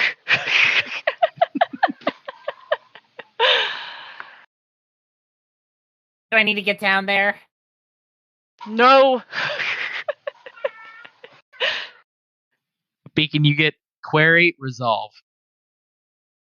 Forward resolve. I yell to everyone to brace. Yep. And I think at that, let's see. Combat! Yeah, we will take our 10-minute break, but you see the first of them, two of them, one on each side, crest, just barely peek their head above the water and fire a stream of water up sort of onto the deck where you can see. And that's where we'll start combat. That's not anything like I thought it would be.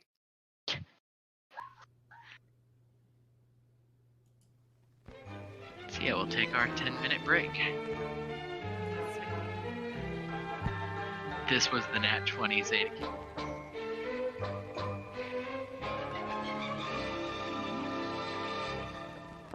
And now, intermission. refreshment time.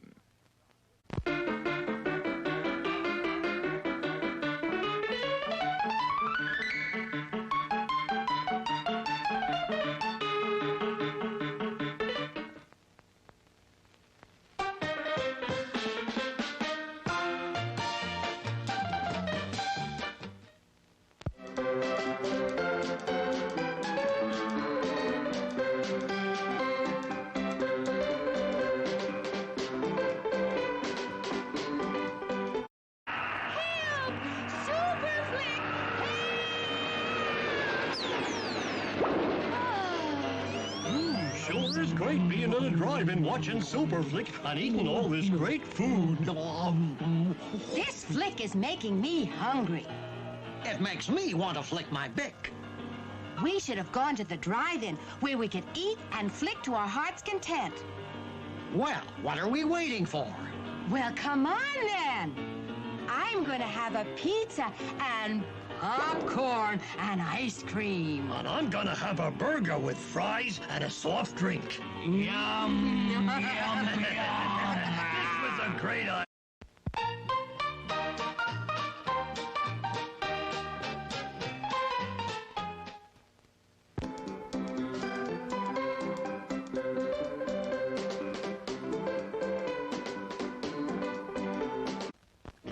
No, that's not big enough. No, that's not big enough either. That's more like it.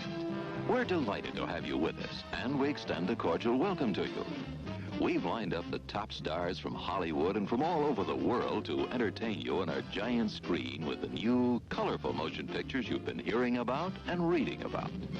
To add to your enjoyment, we're all wound up to bowl you over at intermission time with live wire service at our snack bar, where you'll find a tempting variety of favorite foods and beverages. Your continued patronage is very, very welcome.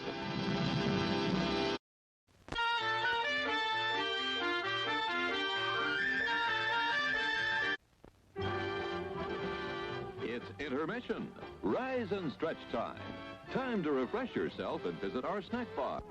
Got a yen for hot popcorn? Your favorite soft drinks are sparkling cold.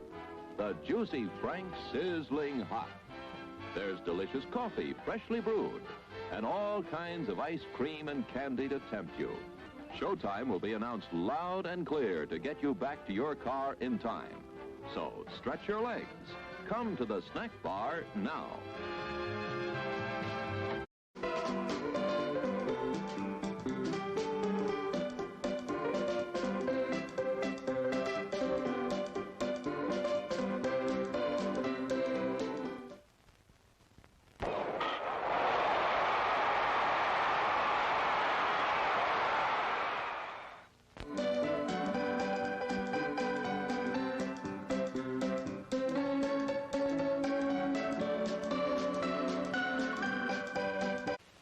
Sparkling soft drinks.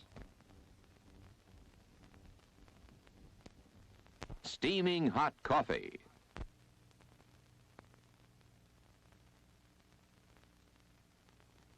Steamed or grilled hot dogs.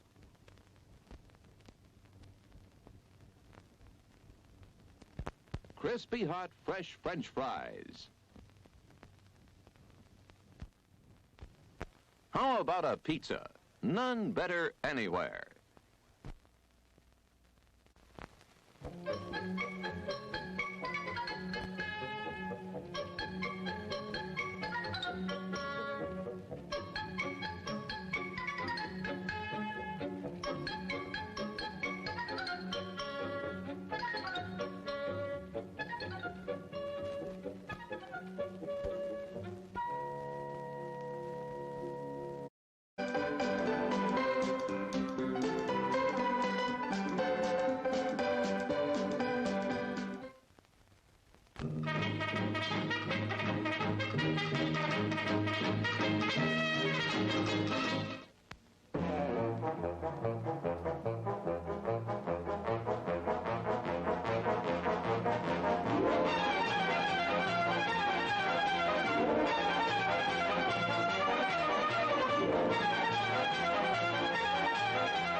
sneaking out to the drive-in? Why not take the kiddies along and save the expense of a sitter? Everyone enjoys the drive-in.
Our new Cutlass now. Sure handles easy. Drive happy, Cutlass can make you a little drive happy. I forgot to get the newspaper.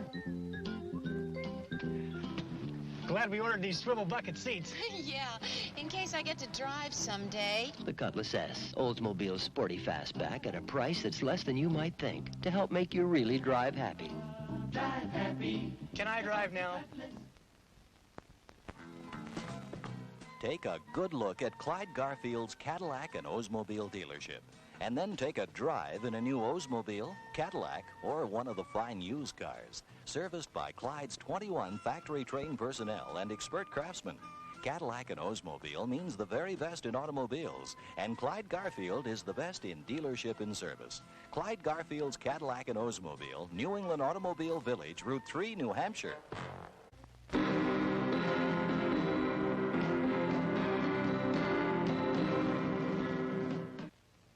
You're invited to stop in at Nashua's own McDonald's on Route 101A. You'll find McDonald's high quality, fast service, and reasonable prices. Also, visit McDonald's at the Drum Hill shopping area in Chelmsford. Treat yourself and the family at McDonald's soon.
And now, intermission.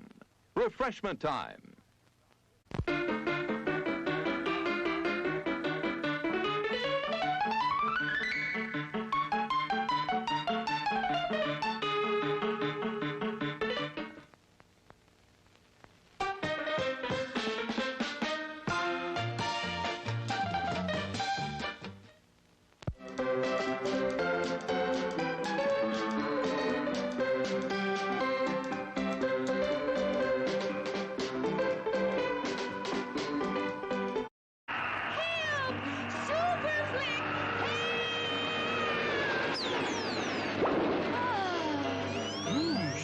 great being at a drive-in watching Super Flick and eating all this great food.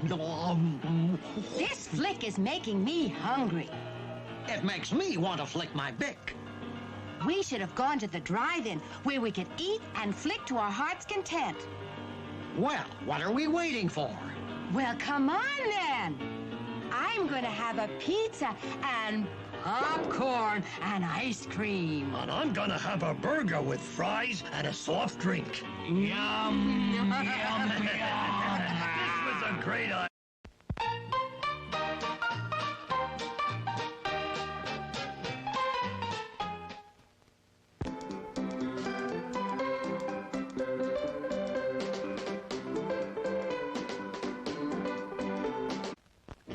No, that's not big enough. No, that's not big enough either. That's more like it. We're delighted to have you with us, and we extend a cordial welcome to you. We've lined up the top stars from Hollywood and from all over the world to entertain you on our giant screen with the new, colorful motion pictures you've been hearing about and reading about. To add to your enjoyment, we're all wound up to bowl you over at intermission time with live wire service at our snack bar, where you'll find a tempting variety of favorite foods and beverages. Your continued patronage is very, very welcome.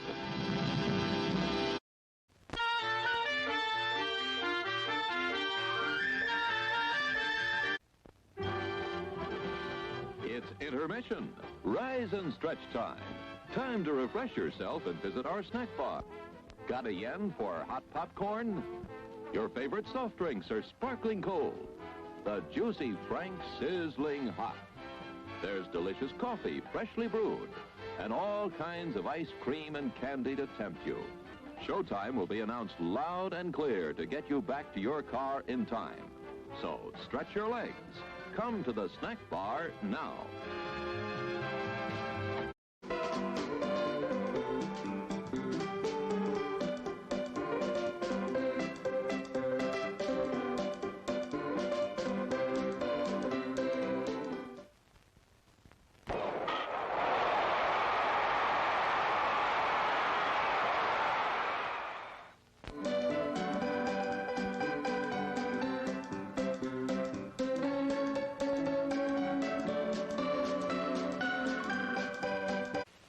Sparkling soft drinks. Steaming hot coffee.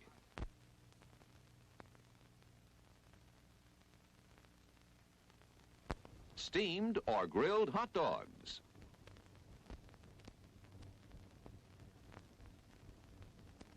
Crispy hot fresh French fries. How about a pizza? None better anywhere.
sneaking out to the drive-in?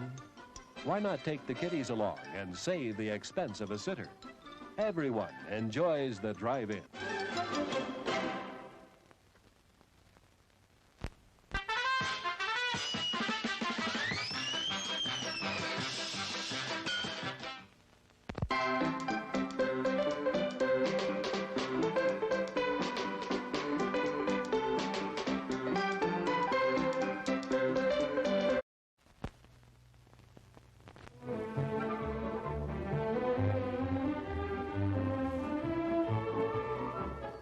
Is my perception check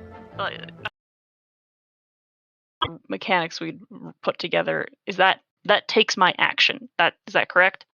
Yes. Mm-hmm. Okay. Yeah. Speaking of, I will need a perception check from you. Okay. Because you're still up in the lookout, right? Oh my god, yeah. Oh my god, my dice. Yep. You don't see anything. And I can like overdrive the engines, do all my engineering junk too as an action, right? Yeah, so the way it'll work if you want to get down there is it'll probably take an action to dash, essentially to slide down the ladders to get there. Right. Then once you're there, you can do, some of the things we discussed. Gotcha. And yeah, those will be an action. So that'll be kind of the thing you do. A lot of that stuff may be, more relevant when it's like ship on ship combat or something, which is, almost surely going to happen. But for the moment, yeah. Okay. I had my token selected, so I don't know what happened, why it didn't populate in turn order. Because I didn't get the tried to send initiative message either. Tried it again?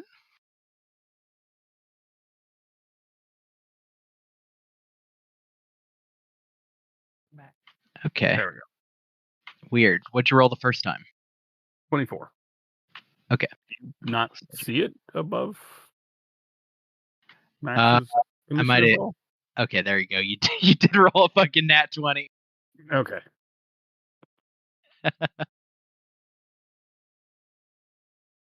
Yeah. Just wait till the attack rolls. It's fine.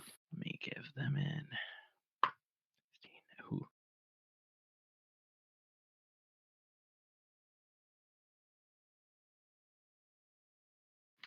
Okie dokie. She's made me like really sweaty for some reason.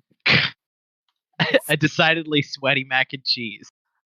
No, it's just because it's like really hot in here. Uh-huh. It brought your core temp up a lot. Yeah. Is everyone ready? Do a quick sound off, make sure everybody is back and settled. Yes. We got a duck. Yeah. Mm-hmm. We got a beacon. You there, Constance? I'm ready. Awesome. Okay. Zadicus. This thing, you see its head poking out, just barely cresting the water, and you see this little slit on the top of its head opens up, and the jet of water fires out. And you easily sidestep, but you realize what that means, which is that it's going to be probably swimming up the stream fairly soon. Yep. And they're trying to pin the ship down, and is it's down in the water? Is it considered adjacent to me right now? It's so you are about 20 feet up. Okay. So it's about 20 feet down in the water. Okay. Perfect. Deck is about 20 feet high, yeah. Okay. Perfect. I will go ahead and take a bonus action to aim as Zadicus pulls an arrow out of his quiver, lines up a shot.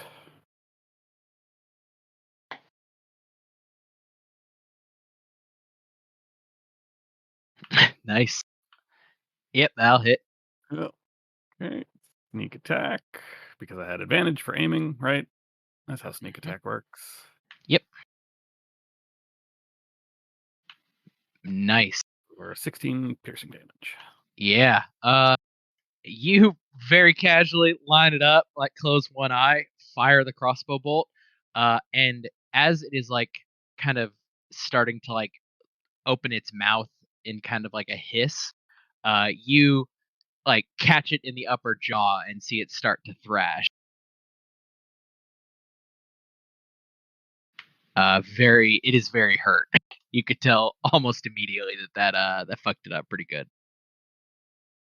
Incoming, everyone! And that's it for me. That was my bonus, my action, and I cannot move because I aimed. Okay. Constance.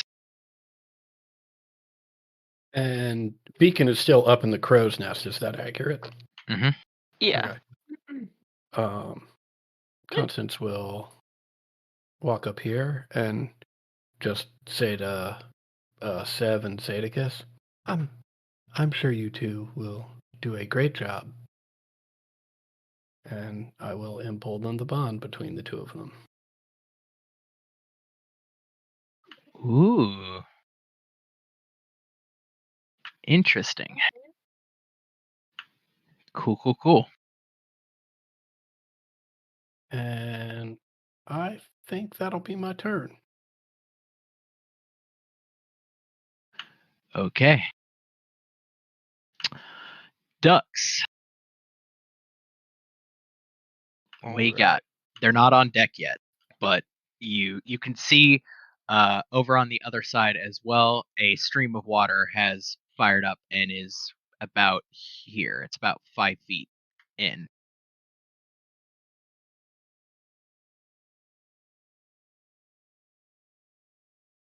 I'm gonna move over here, and I'm going to summon a blessing. Some sea mist will envelop Dux, Zadicus, and Sev, and I'm casting bless on all of us. Mm-hmm. And that's it.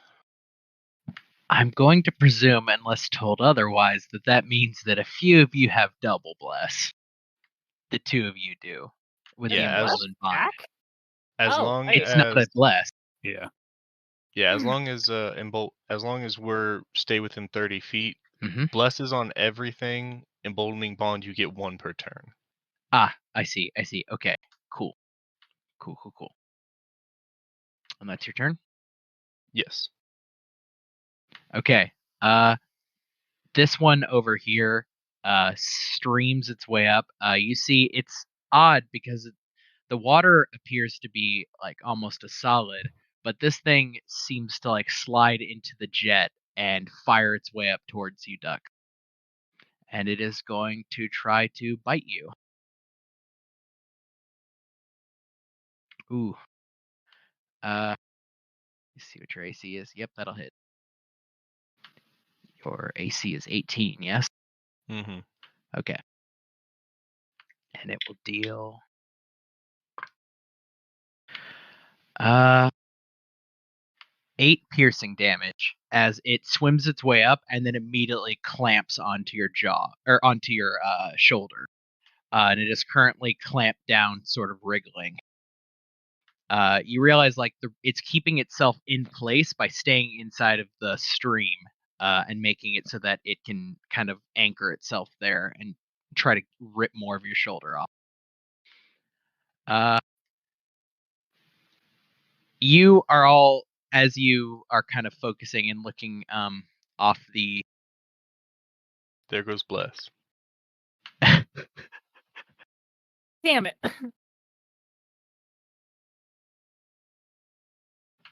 A couple of you notice more of them pop up.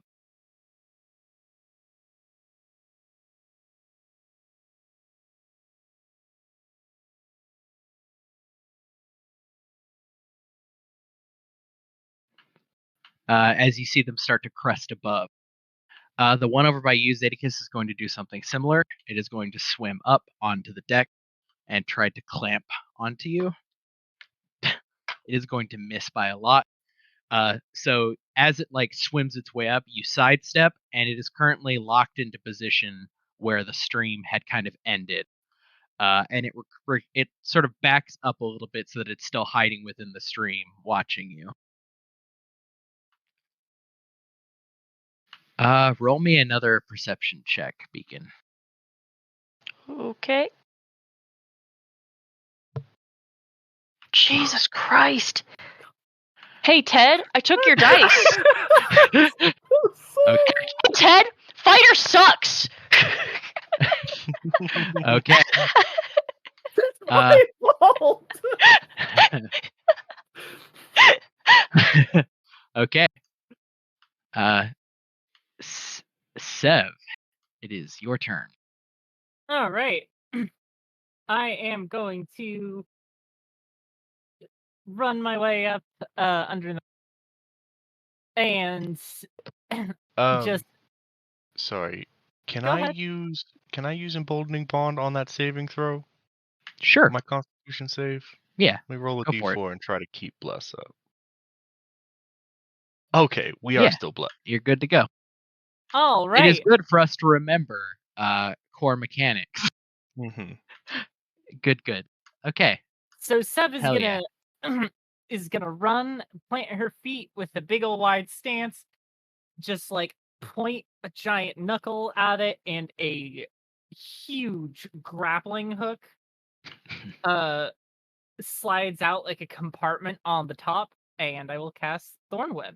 And I'm going to use Bless and Emboldening Bond. Nice.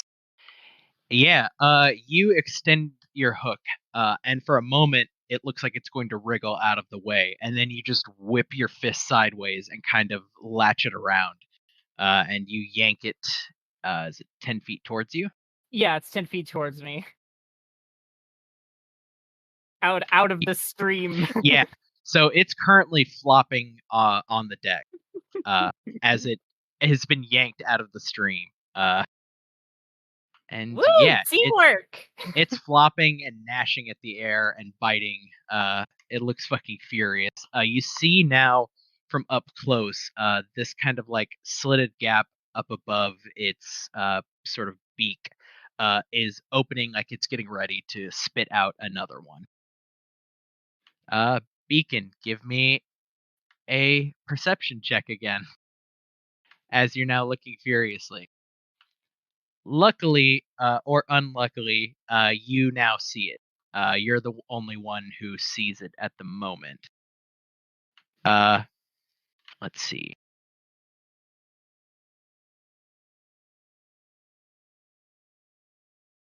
You see a ridge kind of come above the water, and it is one of these things that you're looking at, but much, much bigger.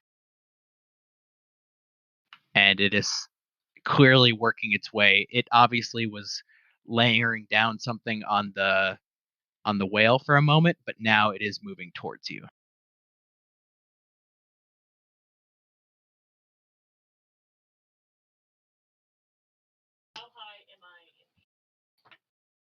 I cannot hear you. I think I can hear you through. Oh, yep. I was muted. I'm so sorry. How high am I in the air?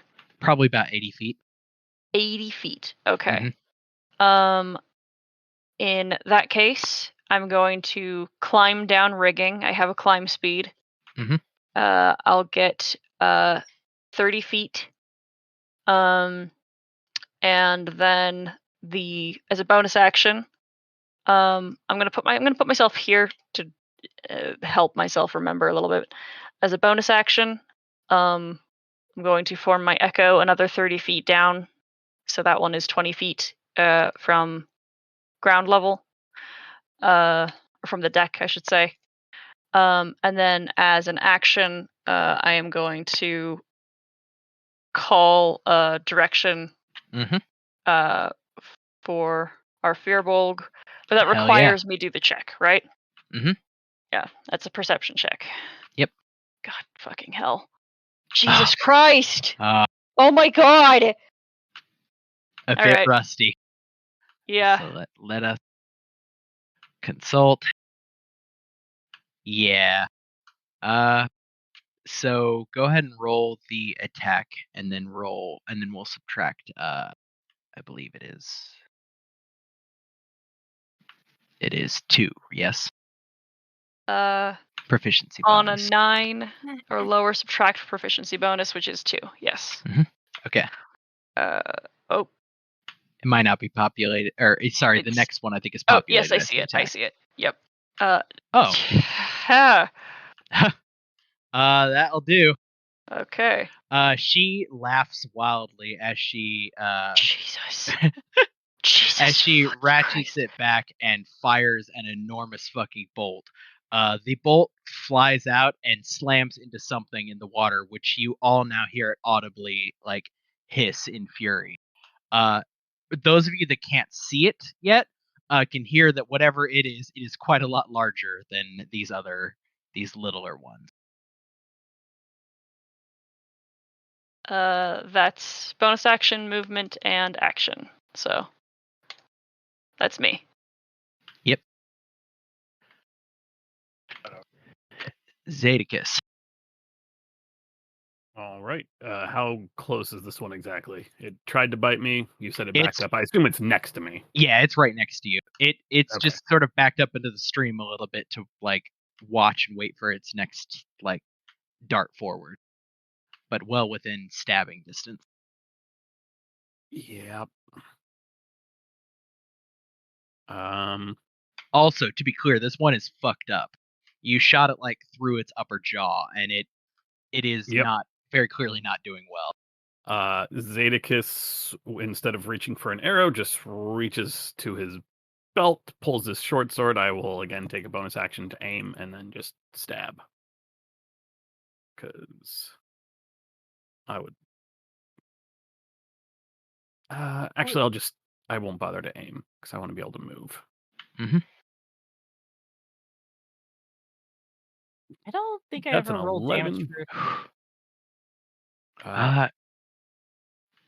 I don't believe you did either. Hold on, actually. Yes, you did not roll damage. Okay.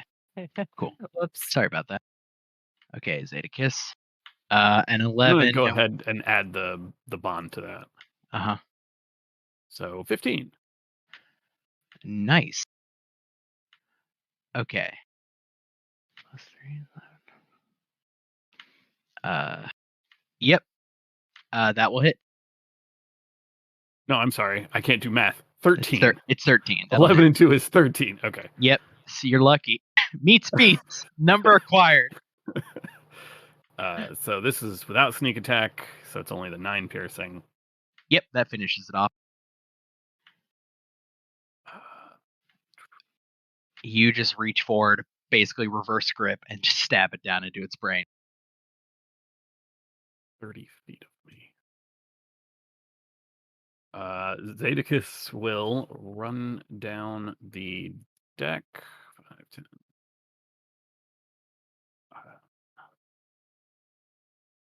To there. And I will use my bonus action for Master of Tactics to help Dux with this one. The one that is currently on the ground flopping around. Flopping around. That's real difficult. But it's the only one I can really use it on, so you've got it, Dux. I don't know. It's flopping around. Of note, as you have stabbed into it, you see that the kind of hard water like projection that it made to get up here is persisting. And now you realize, like looking over at the like whale, you put it together like, oh, they've got it, clamped down. That's how they're doing it. They can probably make multiples of these. Yeah. Okay. But that's it. Okay. Constant. Oh. Hello, Beacon. This is exciting. And neither Constance nor I knows exactly how this works, but Constance certainly doesn't want to leave anybody out. So they will cast Bless on Constance and both beacons. Oh.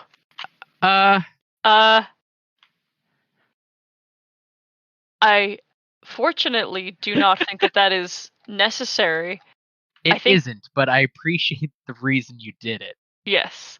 Right. This will be the time that Constance learns that that's not Yeah. necessary. So you can sense that the magic doesn't like cling to that. You get the intuitive sense. It sticks to the ghost. Yeah, it just tries to double up, basically, and doesn't. So yeah, that's your action. And yeah, I think that is it. Okay. Ducks. I might move a go ahead. touch. I'm just going to move a touch over here. That's it. Ducks, that thing is functionally prone. It is flopping on the deck. It cannot quite defend itself. I'll take my halberd and in a big arcing swing try to slice it in half. Believe I have advantage. First one will hit. And I think that is an automatic critical if it's prone. Is that right? No, I'm thinking of no, not paralyzed. Never mind. 8 damage. Okay, yeah. You swing down at it, and catch it pretty good, like almost chopping off the back portion of its tail as it tries to flop away from you.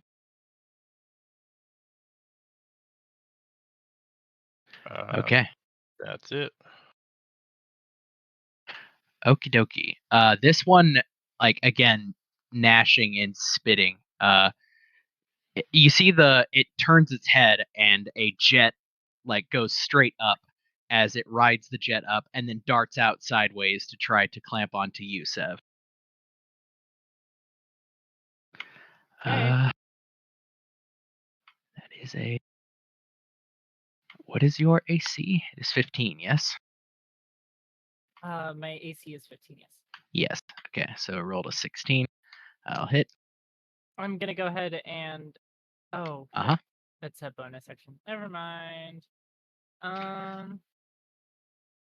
Yep. I'll hit. All right. You take 9 piercing damage as it like latches onto your shoulder, and you could see a little bit of the water is extended behind it, and it's anchoring, similar to how it happened with Zedicus. It's anchoring itself in the air and using that leverage to pull on your shoulder to inflict damage. This one here will essentially most of the ones out here you see get closer and then send a plume straight up. So they do not yet. They're essentially now level with the deck, so you can see them. They just haven't sent a stream over. And that is their turn. The big one you can see now is after having taken the bolt, it dives back down and it goes out of your sight.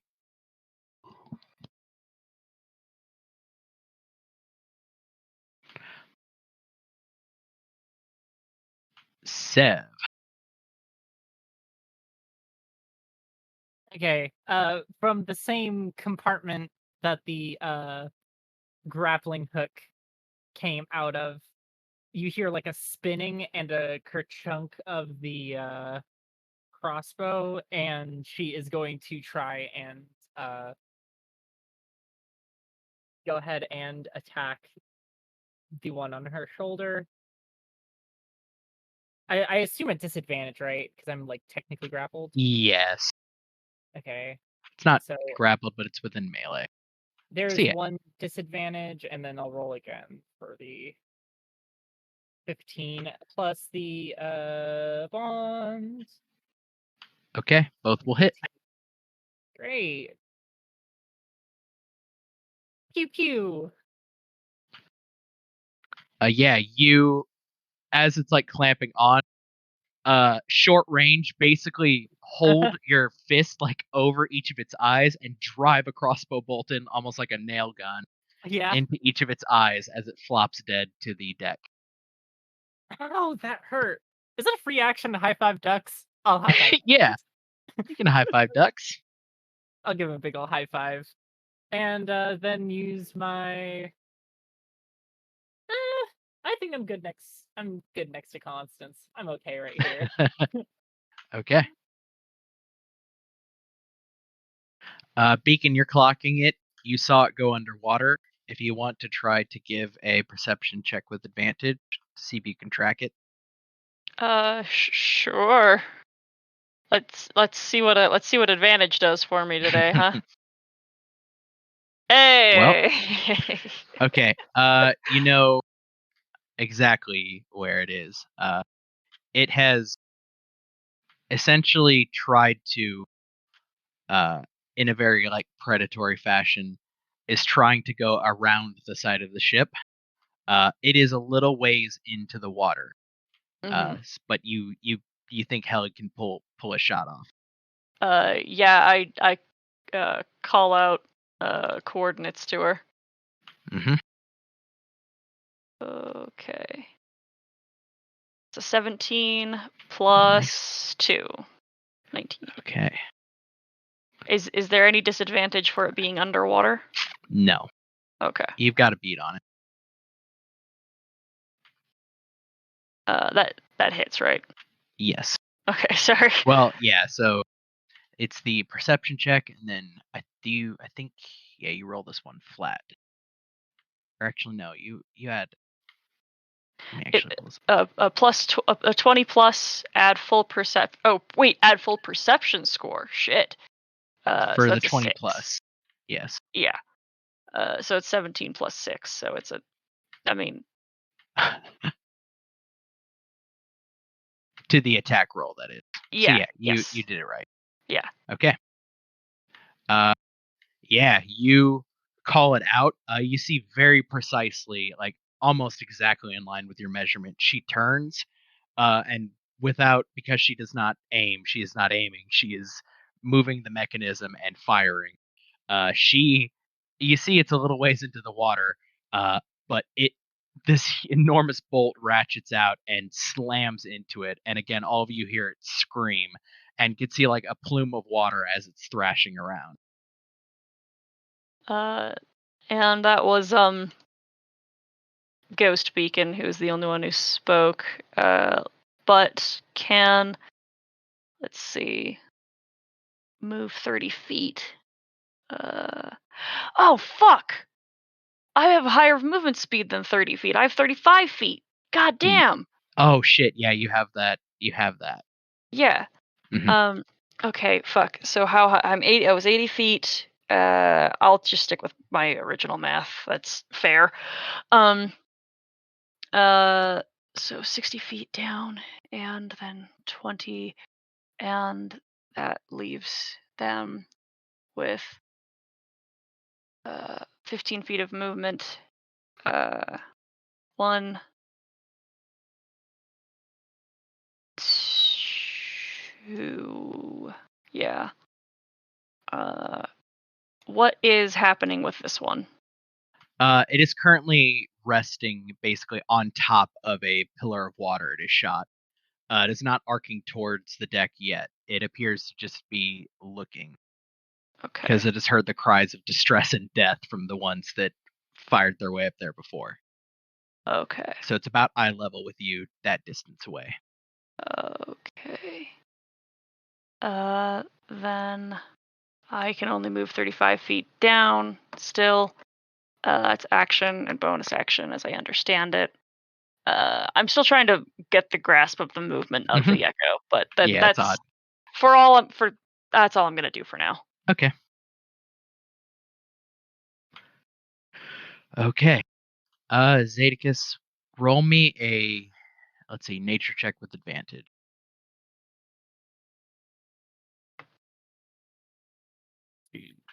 Okay. You can see out of the corner of your eye the whale in the distance starting to thrash, like slightly, and the vocalizations it's making are getting louder, and also sort of going up and down the register. And with a 16, your major worry is that is going to call a worse predator if you do not find a way to get it free soon or resolve the situation soon. Yep. Yeah, it's calling for help. You know that much. Yeah. But Yeah. it making that vibration here is probably what drew these things to it, and will probably draw something else to it soon enough. Oh boy. So it is your turn. And is it actually that far away from me, from the ship? Yes. Okay, that's a couple good rounds of.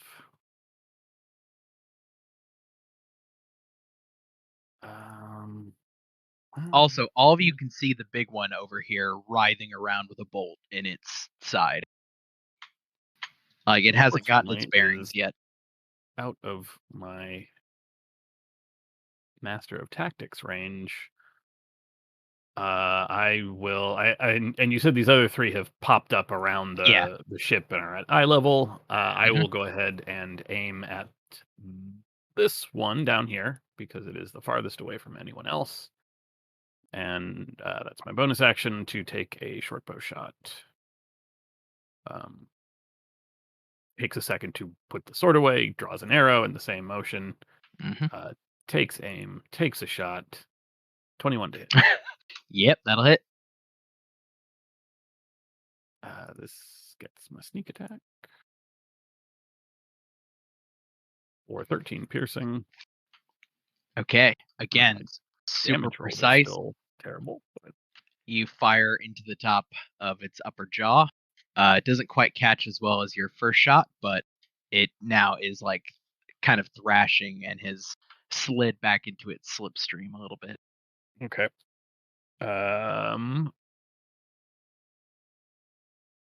We're going to need to get that thing out of here before something even uglier shows up. 5, 10, 15, and I will climb over to the edge of the boat, but I am not jumping off just yet. And that is it for me. That was my bonus action, my action, and my movement. I think in a free action speed beacon, you get a response from you. It says query movement ? Zadicus, what was your direction? I just said we need to free the whale. We need to get the whale out of here before something else shows up. Okay, okay.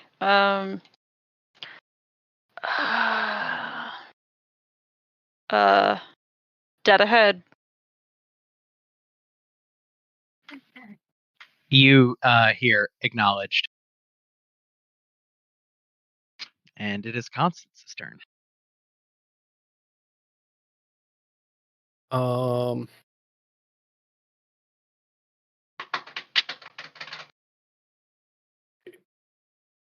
Constance will follow Zadicus up to the front of the boat and along the way to that character right there. You feel that you felt it. I think everybody's felt something similar once before. That just sort of thump from underneath.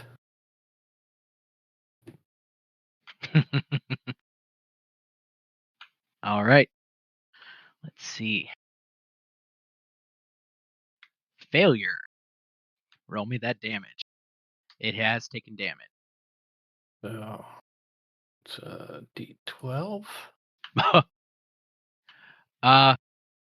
Yeah, you cast your hand out and everybody hears this loud thrum. And you see this thing writhe for a second as water starts to almost like jet out of it, out of its mouth, out of its eyes, out of like its sort of out of the hole on top.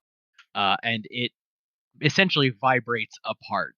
It is still like together, but it shrivels and sort of slinks back down into the slipstream that it made. Constance will turn to Zadicus and just this is very exciting. That's my turn. Dux. All right. Dux is going to rush forward over here, and then take a big ol' swing with his halberd. Let me turn on bless right quick. Why haven't I done that? Because I don't have it set up. That's why. 13 plus a d4. 17. Yep, that'll hit. As you swing out wide. 9. Yep. You catch it along its midline. Fucking it up pretty bad. Alright, that's it for ducks.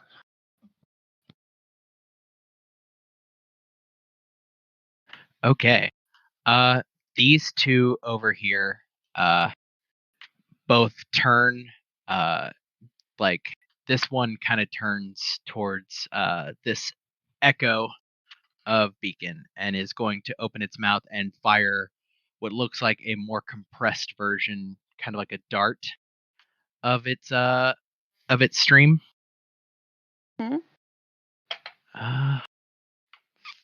Does 13 hit? Miss. Yeah.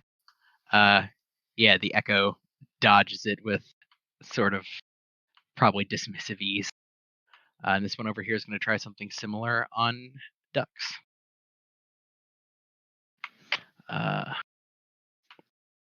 That will also miss. It's like an 18. It tries to fire a dart at you. You just pull your halberd up into position and just bat the dart aside. This one here, the big one, gathers itself. You see it slink down below the water, and it swims very fast towards the front of the boat. As it gets close, you hear Helig call out a warning, and it is going to jump up and basically slam down here in a huge stream of water as it is swimming up the stream. And it is going to try to clamp down on the nearest thing that it could see, which is the beacon clone. Yeah, that'll hit. In that case, it mystifies and vanishes. Yep. Yeah, it slams down in its enormous plume of water and catches nothing, and you can all hear a very high-pitched shrieking noise as it writhes around in rage. Sev.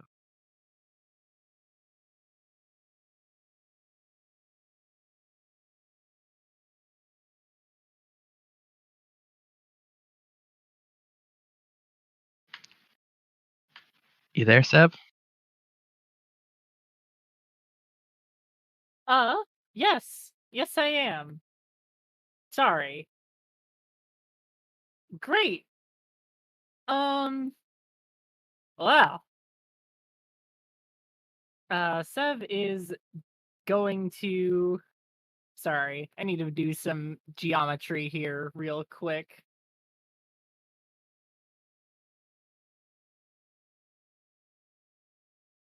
Yeah, that's fine. Wait. Is this one out of the... Sorry. Is this one right here out of the water? Yes. It's currently on top of its stream, kind of watching. And is that like a grate? Is that something I can stand on? Yeah. Okay. Cool. And this thing is on the deck at this point. This enormous one. Writhing around. Speaking of grate, I'm gonna stand on the grate. Mm-hmm. And go ahead and cast just put her palm out and a little circular hole just opens up and astral water just floods out in a giant jet. Taste of your own medicine, asshole. Ah, fuck.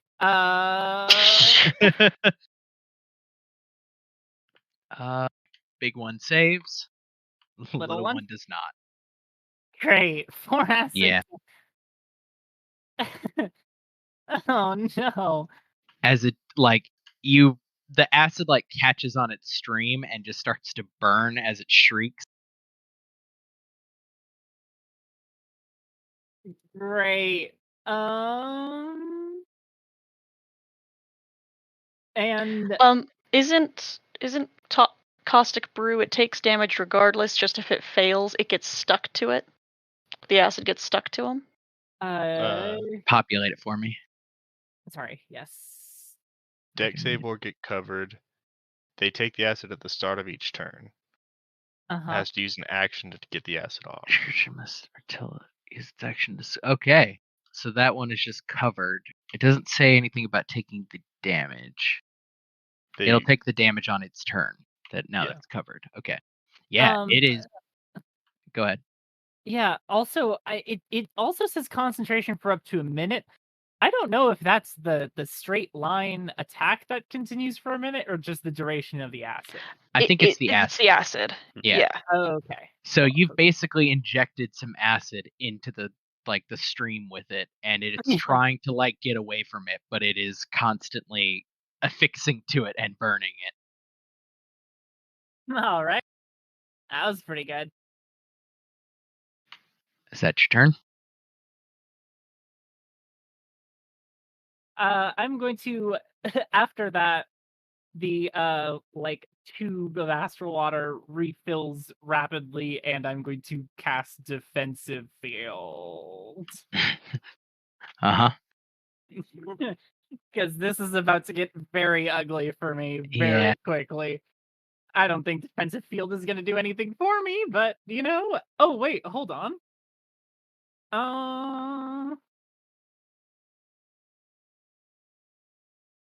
No, that's it. I ate my bonus action. Cool, that's it. Okay. Beacon. So as the mist begins to melt away, it reforms on top of this creature. And the other grabs some rope and then drops the rest of the way to the deck in this same place. Actually, I'll put myself right here. And will draw their glaive and attack this giant thing once. Let me see if I did that right. Yep, that is correct. And then yeah, the blade cuts up through the beast and catches on the end of the other's stave, who then returns it through the monster like a sewing needle and thread through fabric. Yeah. So what does it look like when you just fucking bisect this thing? Do you just loop the chain around and rip its fucking head off? It passes up through, and when it is caught, there is a snarl of fury as it's sent back, and as it is wrapped through, Beacon squares their feet and yanks, and it's like that trick where you can send a little bit of thread through a banana, like under its peel, and pull and slice it through in its center. That's what happens. Nice. Okay. Let's see. Yeah. At the top of the round, this is going to be fun to parse. Oh, never mind.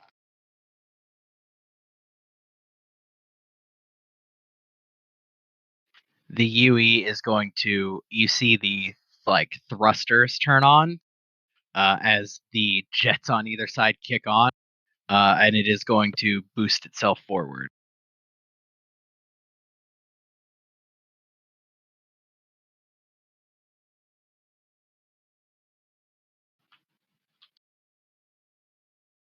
This is almost certainly going to discombobulate everyone. You may just want to move the. Oh, there you go. Yeah. Yep. I just snagged them all. Caveat being the ones that were hanging off did not get carried along. This one gets smacked by the mast, and the other one manages to duck below. So they're like back here. It as it gets closer, you see it pivots and turns, and let's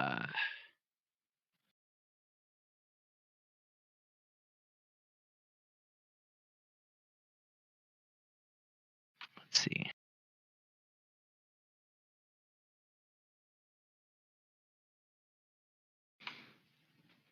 Yeah, so it hard stops like right here. And now that you are closer, Zedekiss, the first thing you notice is that the pulses are getting louder and louder and louder. It is like to the point where it is starting to vibrate the water, and you can actually see now that you're closer, the UE is starting to rock as this thing is thumping the water over and over again as it flies up and then just slams itself back down, letting out these sonic waves. How high is it managing to get up? It probably only gets about as high as your deck, so only about 20 feet before it hits one of these streams and goes down. Okay. I have no real idea how to break these, but well, it's time to do something stupid. As an action, well, as he's putting away, Zedekiss puts away his bow, and as an action, I will reach up and I will pull up the hood of my cloak, and then I'm going to dive into the water. The cloak gives me a swim speed of 60 feet, so I can make it over to our friend here. And when he's in the water, like preparing to jump, I want to try to climb onto his back. Yeah. Yeah. Like Yeah. Roll me real an dumb decisions. roll me an acrobatics. Athletics? Yeah, either or. It's the same bonus either way. Yeah. I'm too far for the emboldened bond. Okay. So that is an 11. Yeah, too far. Okay. You as you try to scale up, it like resonates with a noise that you can feel in your like bones. And you take essentially 6 bludgeoning damage as it just sort of vibrates through you and shoves you back into the water as you slide off of it. The water net, I'm assuming it's reaching the ocean surface. It's anchored into the ocean, it looks like. Okay. Instead of climbing on top of this thing, because that didn't go well, I will swim over to one of those things, and that will be my turn, because it's an action to pull the cloak up. Yep. That's it. Constance. Okay. Constance is also going to dive into the water.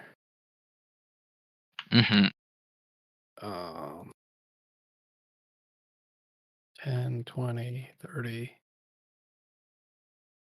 And I'll probably hang back here, actually. And Constance is going to do 2 things that are not likely to have much of an effect. The first is now that they are within 30 feet, they are going to be cycling through their languages and telepathically trying to communicate by just in each language. Hello, we are here to help. Hello, we are here to help. Just over and over. Yeah, you can tell that no language, at least no Right. formal language, sticks. Right. And then this is even less likely to be of any use. But I am going to target one of those threads of water that is helping to anchor this beast. And I am going to stretch to the absolute maximum the definition of an open container of water. Okay, I like this a lot. Let's see. Yeah, you see on its you kind of gesture your you're kind of looking at it underwater, and then you surface for a second and look. And you gesture for sort of the netting on its right side. And you pick the biggest that you can see, possibly the ones made by the big thing. And you reach out, and again, everybody can feel almost like an audible like vibration as the water just shakes itself apart. And you see now there is a portion of this net that is gone, as it like swivels its head slowly in the direction to like look at what you just did. Excellent. And Okay. that is my turn. Ducks.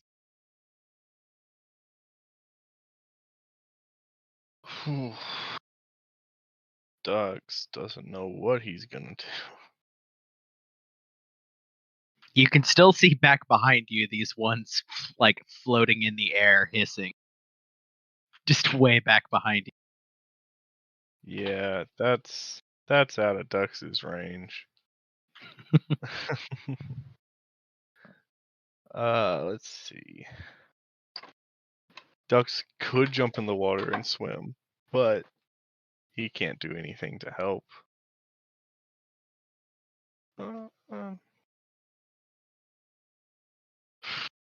Oh! I have created Destroy Water also. In that case, yeah, I'm gonna jump in the water and then swim forward and try to do the same thing that Constance did. Mm-hmm. Yeah, so you aim for kind of expanding the hole in the net that Constance made. And you can see now its entire left side is no longer being like as you're looking as you all are getting closer, you can see that the lines of water themselves have left almost like a kind of abrasive mark all along its hide where it hit and then it like scraped and then fell back down with pain. And yeah, some of the netting on the left side that was scraping up against it just explodes and is gone. And you could see it is starting to shift its great weight. Kind of it like goes back down where some of the netting still is and sort of shifts itself. You see its tail smacks into the netting on the other side, and it again roars with this loud sonic wave of pain.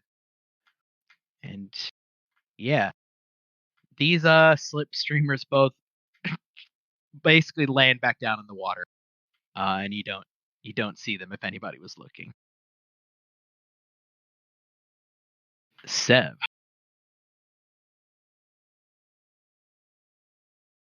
Or actually, fuck, Seb, you're concentrating on the thing. Yeah. Roll me the acid again. Roll the acid damage. There we go. Yeah, it long after you have like gone away, it is writhing. Like you see one of them goes down, and the other one, as you glance back to look at it, is just stuck in the like plume of water that it's in. It can't go back down the water stream because the water stream is filled with acid, and it's just writhing around in circles, like shrieking. So yeah, it's your turn. Or yeah, it's your turn rather.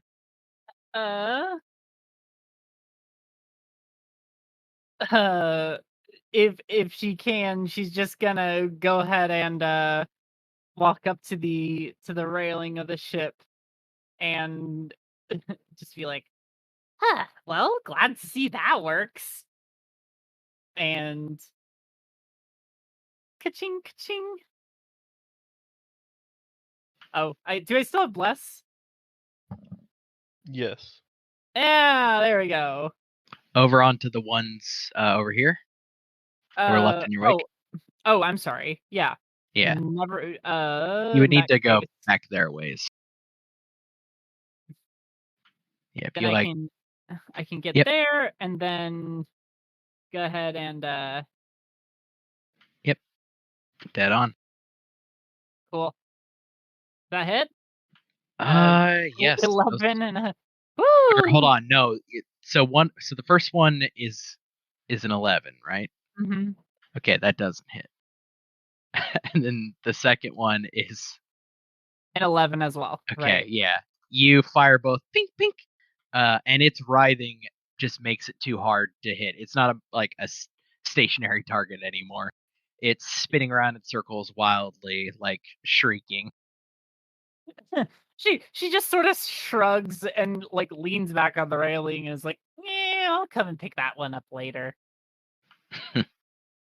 All right. Beacon, the noise is pretty unbearable from here. Yeah. Not Hmm. damagingly so yet, but it's getting there. Mist Echo is going to run up and dive into the water. And I have a swim speed equal to movement speed. Echo can move 30 feet. Mm-hmm.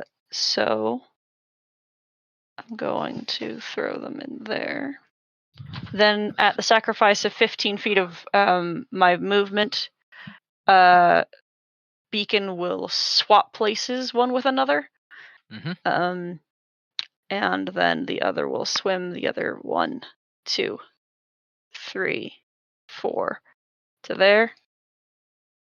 That's movement and bonus action. We have streams. What do these streams appear to be anchored to anything? As you look underwater, they appear to be making almost like a kind of a net both above and below.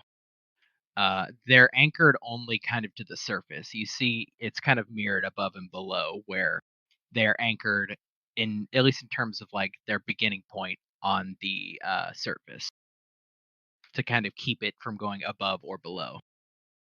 Mm-hmm.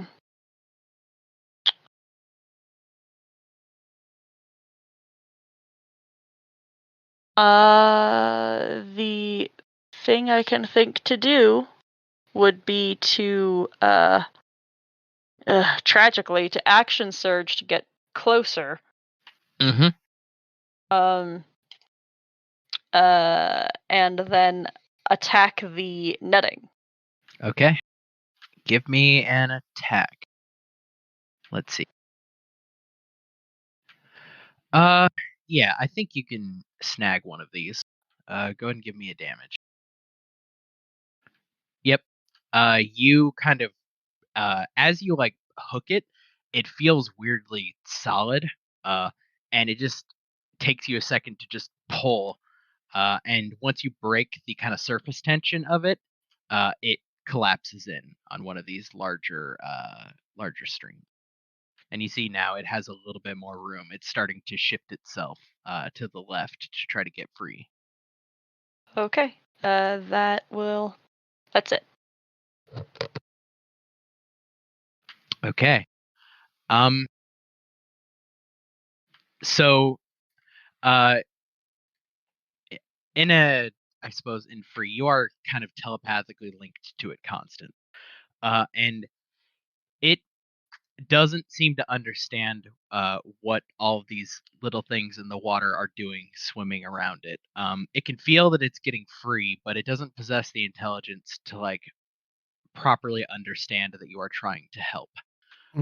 As a result, everybody who is in the water around it, roll me a Constitution saving throw.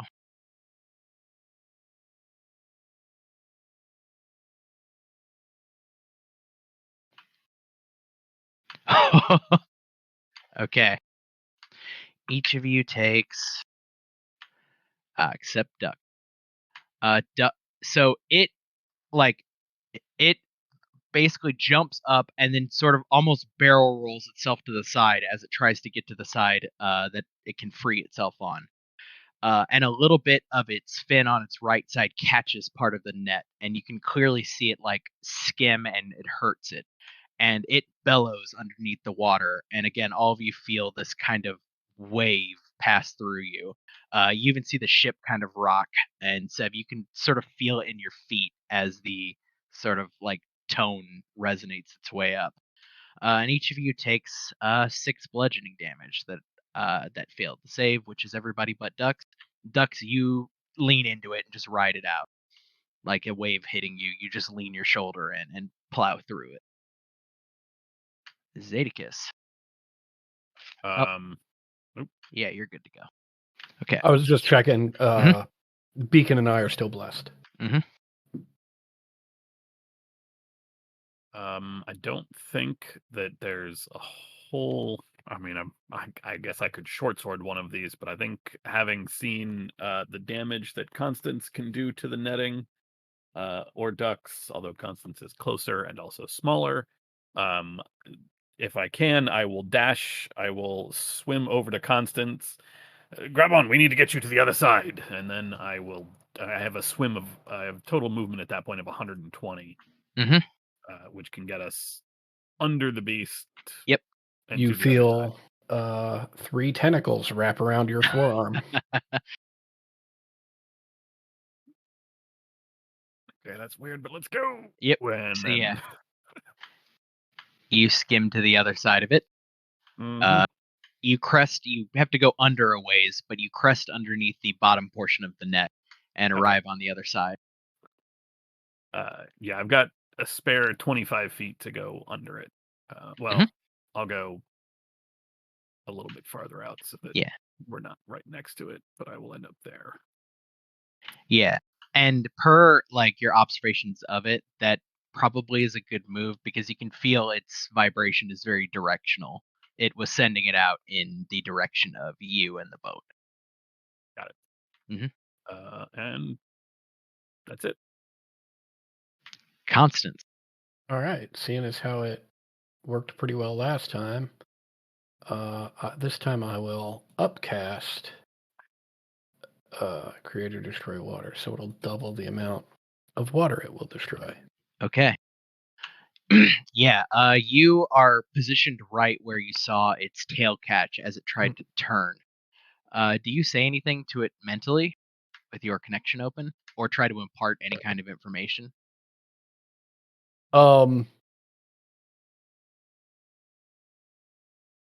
Yeah, but it's the same thing I've been saying telepathically this whole time. It's just, hi, we are here to help. And I turn to Zadicus and out loud say, oh, thank you for the ride.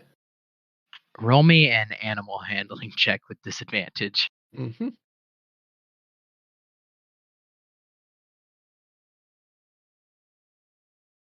Huh. So you are imparting this with a kind of rote repetition over and over and over again. And to it, what you realize what it's taking from you is your tone, the tone you are using of peace, right? Of just calm, just be calm. And you see it. It's been thrashing and like writhing around. It stills a little bit, and you do get a sense back, which is sort of a much more brutish and less refined version of the kind of peace and calm that you're sending back, but laced with a kind of frantic question, if that makes sense. Mm-hmm. You can now tell, looking at its mind, that this is very clearly a child of its species. It is not. It does not have very well developed thoughts. Okay. Ooh. That's it. Ducks. You can see that one whole side is free. It is starting to turn its way. A few of its fins are catching on a few rogue pieces of this net, but the net has been mostly destroyed. It's just a matter of it positioning itself without like catching one of these and triggering a pain response. Is there like a spot that I can see that like the netting is like weakest, that like opening up the hole larger would be best? Yeah, I think you swim over a little bit to kind of over here. And you realize it's catching its right fin, even though it's trying to go left to get out of the net. It keeps catching part of its right fin on one of these quickly moving streams, and almost like touching a moving treadmill, like burning it a little as it pulls back. And you think if you cut apart or broke apart part of the net there, it would be able to fully turn. All right. Yeah, that's I'll swim over there and I'll target that bit and destroy some more water. Mm-hmm. Okay.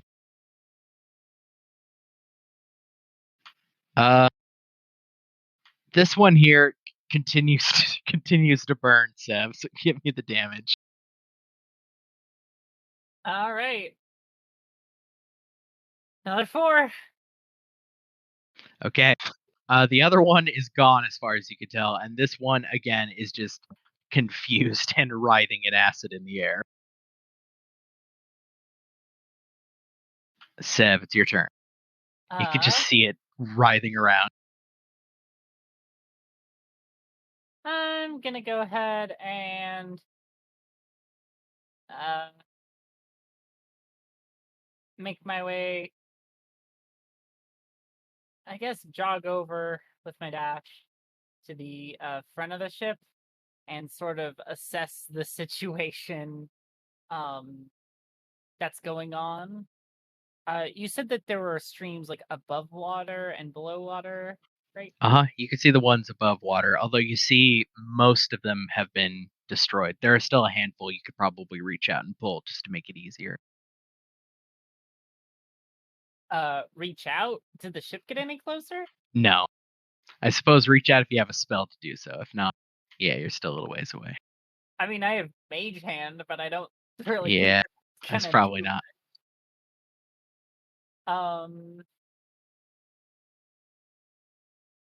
Yeah, I'm just gonna go ahead and that's gonna be it for me making it over here. I guess she'll just shout, "Hey, you guys need any help?" to Dustin. Beacon.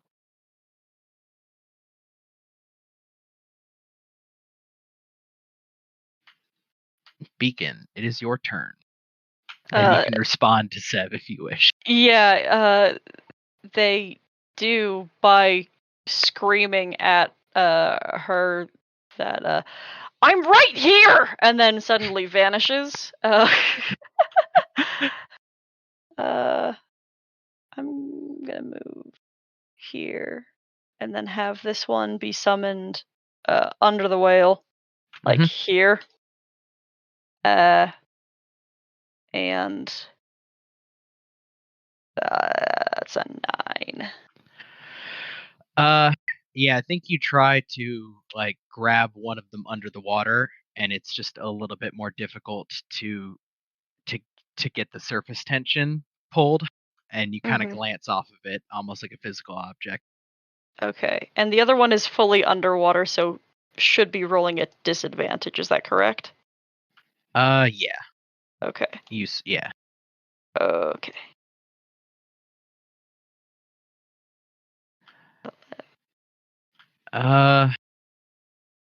Yeah, I think this one does manage to barely pull apart one of the streams. All right. Yep, and you just blast it apart. Okay, and then they're going to move 1, 2, 3, 4, 5, 6 that way. That's it. Okay, at the top, it barrel rolls itself sideways, nearly hitting the beacon echo that is below. And as it does, all of you can like feel the water like disturbed, almost like, just this enormous thing doing a full roll as it hits the water and pivots end over end. It turns and flies now for the first time. You see it catches one more little bit of its tail as it is sort of pivoting, but it reaches up and manages to clear the water, and then goes through the side of the cage that is not there anymore. And it clears the surface about 20, 30 feet and gets a little bit of ways from you. And you see it slowly stop so that it is hovering. And it like curls around in a sort of, it's odd to look at a thing swimming through the air, because it seems to swim just as naturally through the air as something that swims in water does through water. It sort of pivots around a couple times, and then it turns and rolls one of its enormous eyes down and is sort of floating sideways so that its eye can look down at all of you. It's floating probably at this point about 30 feet up in the air. Constance will try and mimic its body position by positioning their body in the water in the same sort of orientation, and will just repeat telepathically in the various languages, "Hello, we're here to help."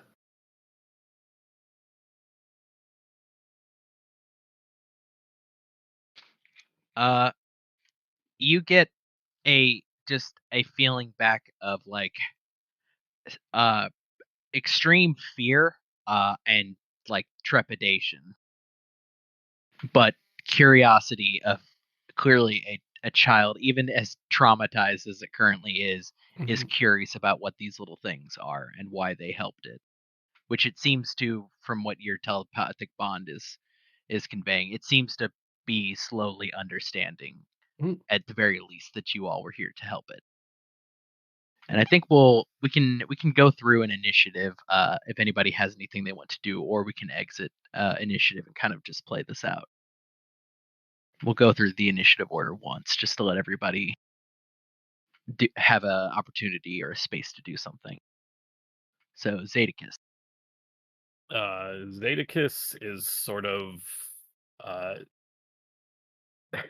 as best he can. You know, dolphins do the thing where they swim on their tail up out of the water. He's just basically doing his best to sort of swim in a circle. He's got his hands up. He's cheering. That's it. Okay. It is an odd effect with your cloak, in that your cloak probably is like stiffening up like a dolphin fin to try to like poke you slightly out of the water. Constance. Sky whale! Saved a sky whale that's going in the journal. Yeah, Constance is just, trying to mimic the movements of the sky whale and the orientation of its body, and just continuing to communicate the same message over and over. Give me an animal handling check with advantage.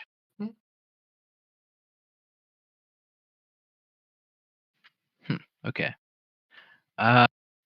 Ducks. What are you doing in this like sudden peace? I should say the only thing that's still happening is this one back here is still faintly screaming in the distance as it is burned apart by acid, which I'll presume that it does for the next 2 rounds. Yeah, it's barely alive now. Like, there are bits of it that are just eaten all through. You think, yeah, that'll do it. You just hear it scream and go quiet in the background.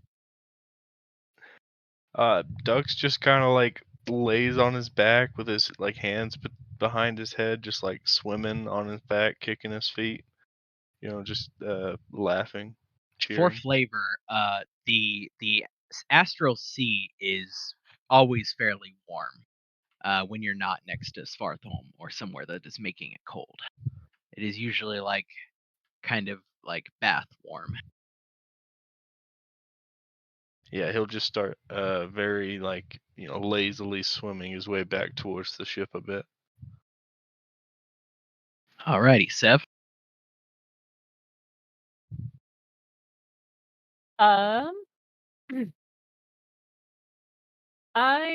Seva's going to go ahead and use her grappling hook to pick this one out of the water, the one in front of her. She's gonna lean over the bow of the ship and just like ching ching ching ching ching ching, and pull it up aboard. Yeah, you just slap it down next to the other two. And then as soon as she hears like the hissing and writhing stop, her eyes will like light up and like just start running to the back of the ship.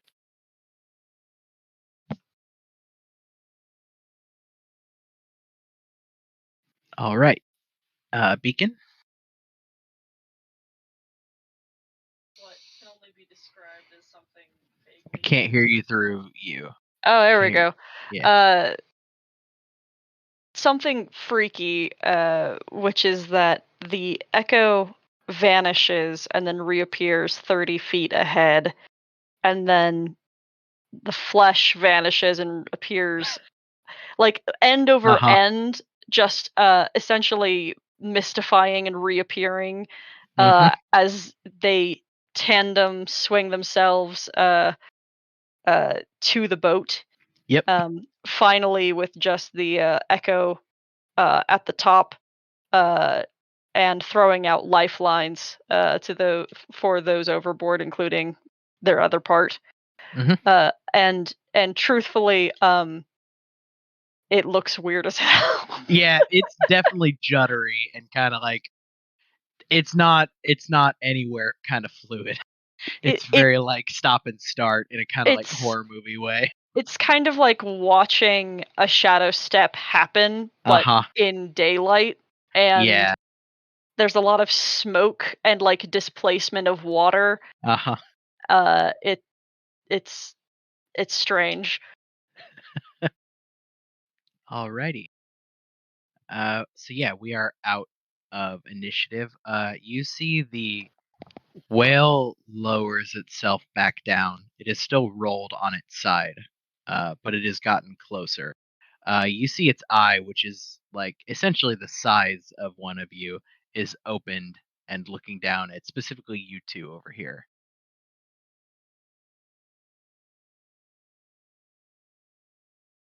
The message you're getting from it is more or less the same, Constance. Intrigued, but still fearful, despite knowing that we had something to do with it getting free. Yes. Gotcha.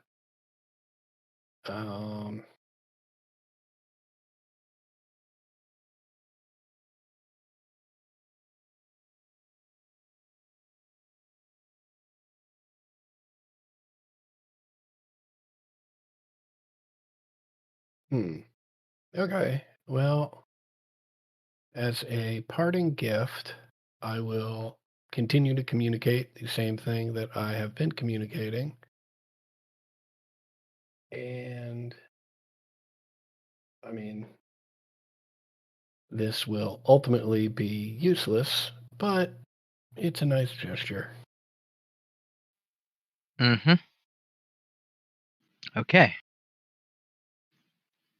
Just in case there's any more immediate trouble that we're unaware of, I will cast that on our toddler whale friend.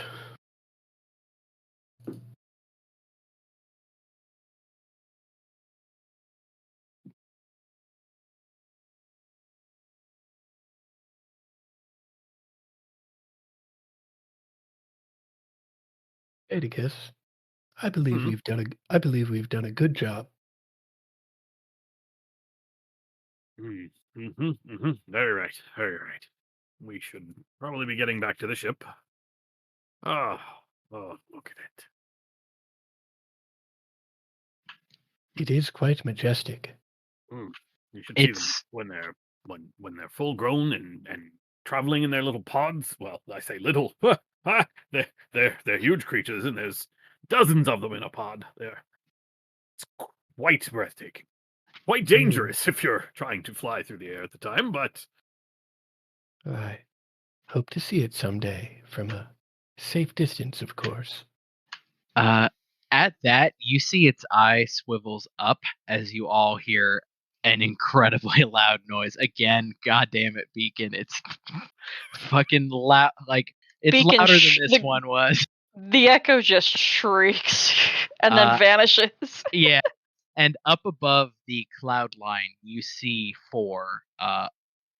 3 that are adult sized and 1 that is a little bit bigger than this one that are slowly swimming, but you could see they all have an eye turned down, looking down in this direction as this one glances at you one more time and starts to slowly like swim its way up to them.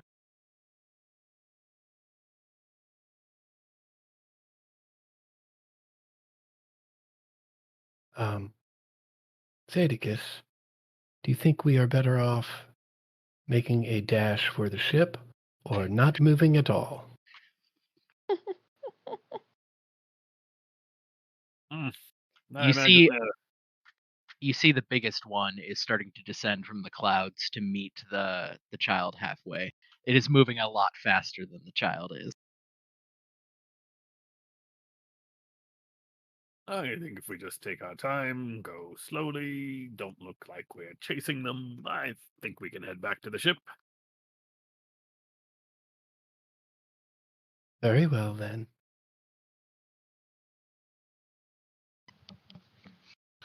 As once Dux finally reaches the close to the ship, he'll like swim around a little bit and then he'll disappear into a cloud of mist that swiftly moves to the deck and then solidifies back into Dux's form. No longer sopping wet. He does use a bit of thaumaturgy to summon a gust of wind to kind of blow dry his mane.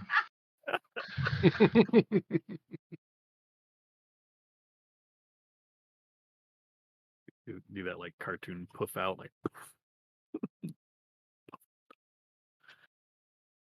Exactly.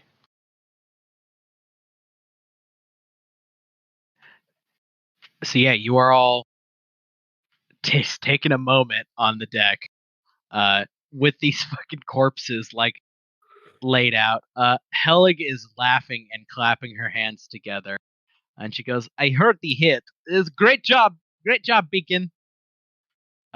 Like stands up, takes a couple steps, and like reaches a hand out.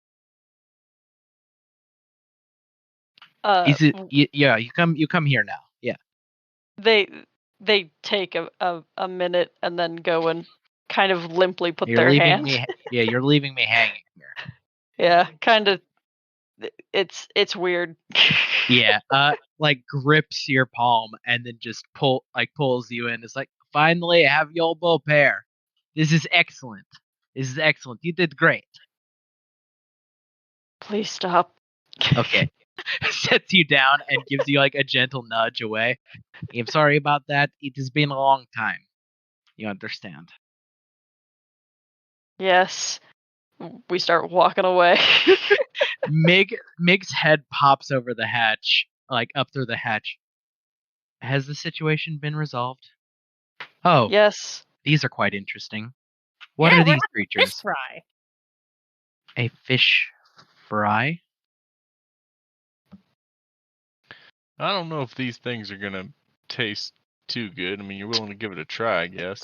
I mean, they smell kind of awful, to be honest. Probably They pretty smell like, slimy. like muck and shit. Hey, Zadie, are these things good to eat? Absolutely not, Zadicus. Nature check. Hell no. This is bottom feeder. You don't eat bottom feeder. No way. What?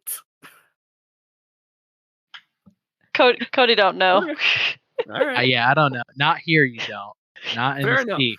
Fair enough. I am God. You do not question my fish knowledge. Yeah, no, it's no. Throw them over the side. There. Yeah, I think we'll return this one to the sea, and Dux will just start like lugging this thing by the tail and just chunking it off into the water. As everyone's focused on getting the big one overboard, she's gonna go ahead and like take this one with one of the gauntlets and put it behind her back and like unhook her hand from the gauntlet. Be like, well, that was a great fight. I'm gonna go back down to the engine room. See you guys, and like disappear down the hatch. Everybody very clearly sees her disconnect the like grappling hook from her gauntlet, attach it to her backpack, and then just slowly back up towards the ladder. And like as she's climbing down the ladder, like bumps part of it into like the hatch, and you can very clearly see this thing like flop as she closes the hatch behind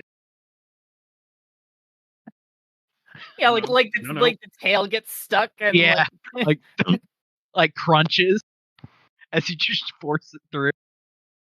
Say nothing. She won't believe us, but she'll learn the lesson.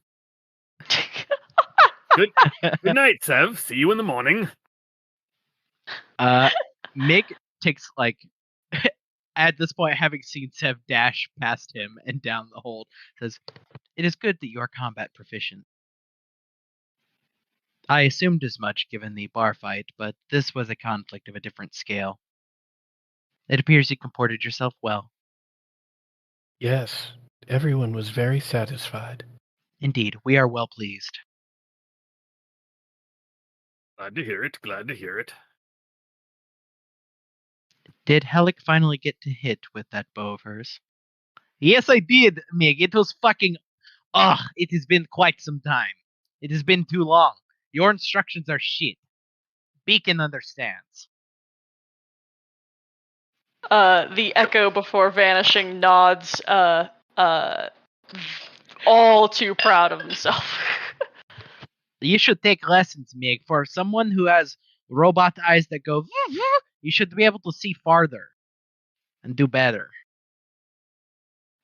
Mig just stands and kind of takes this and just nods. "Indeed, I will have to become more proficient.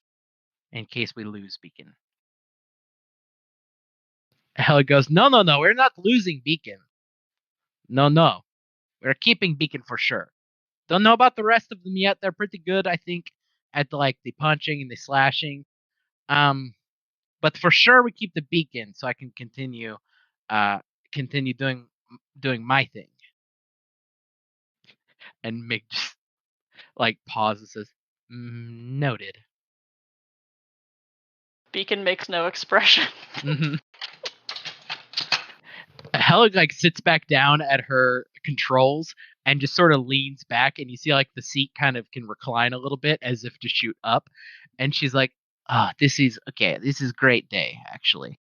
I can't go to sleep now. How can you go to sleep when so excited?" Don't sleep. Yeah, wait, what? Don't sleep. I do not sleep? You should sleep. No.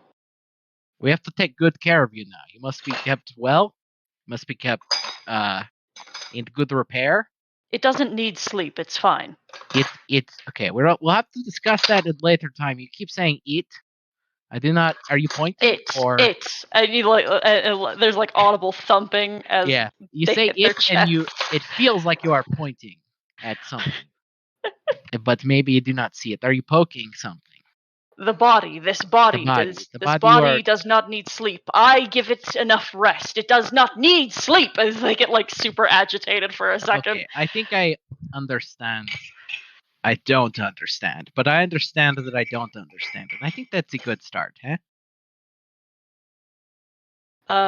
There is like a you know that like there's like a moment of what looks like an emotional reboot, Mm-hmm. and of just silence, and then they nod. They don't see the nod. Yeah. They're just staring off into space, like nodding kind of pleased.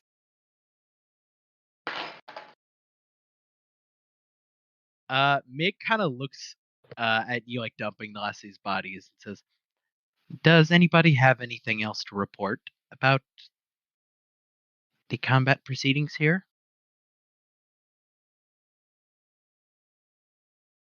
Everyone was very pleased with the resolution. Excellent. That is good to hear. I only have 2 words to report. Mm-hmm. Sky whale. That was the source One of the word. disturbance? No, it's 2. Sky. I believe it is 2. One is an adjective. Or perhaps a title.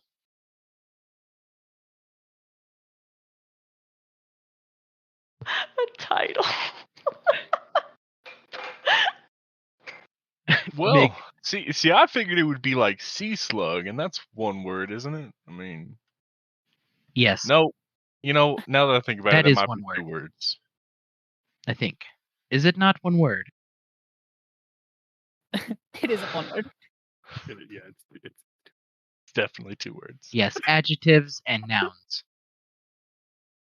This is a What are good the- lesson. It doesn't matter. Should we get this rig facing the correct direction? That would be good, yes. The UE can handle this. In the future, is this the way you want combat to proceed? Or would you require adjustments?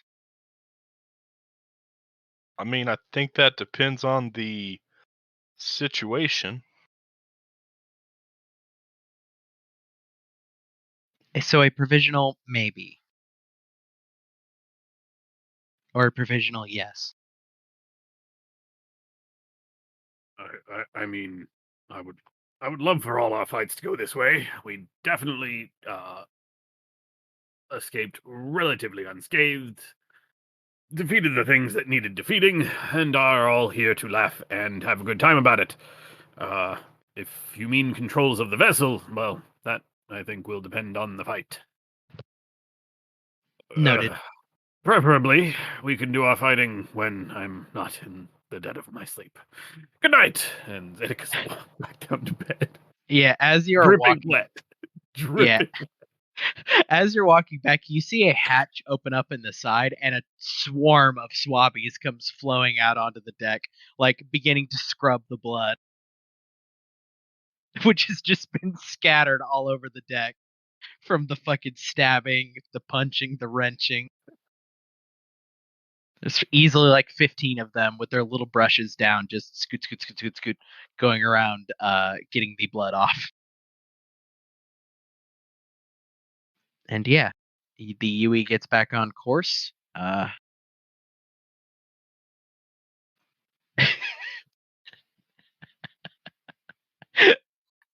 It tastes You're so gonna bad. cook it on the engine? Jesus. It's gonna taste It tastes so like bad. a shoe.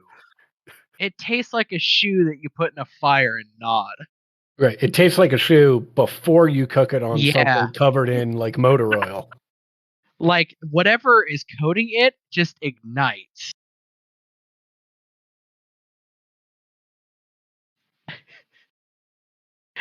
Like burns, and you know enough about the engine to keep it from like damaging anything. Like you scoop it away, but it just burns for a bit, and then what you're left with is just a like 4-foot sort of slab of just burnt all to hell meat.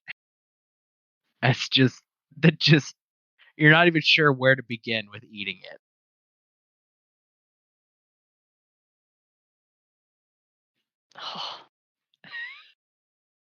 And that's I think that's a decent play.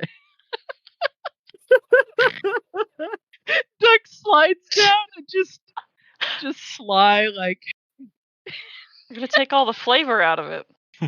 yeah, now Weird it tastes poison like disease still tastes like shoe.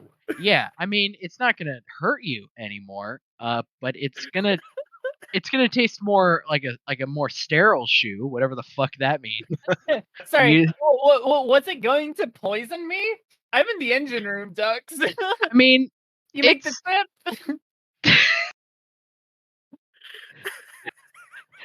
It might have poisoned you. It's not anymore.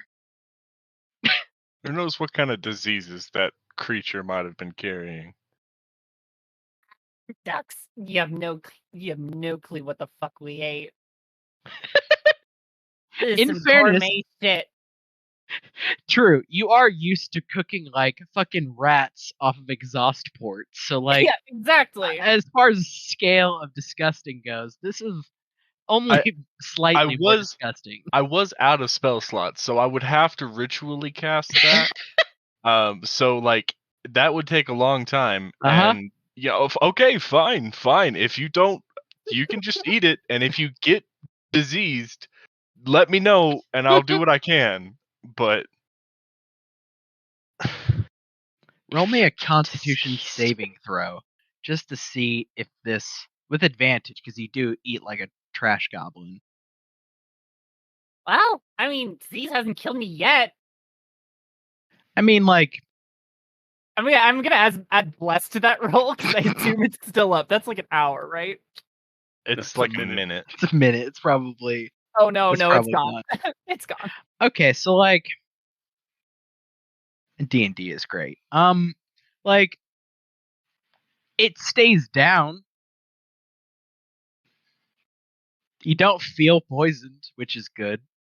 It doesn't feel particularly nice to eat a slab of this thing.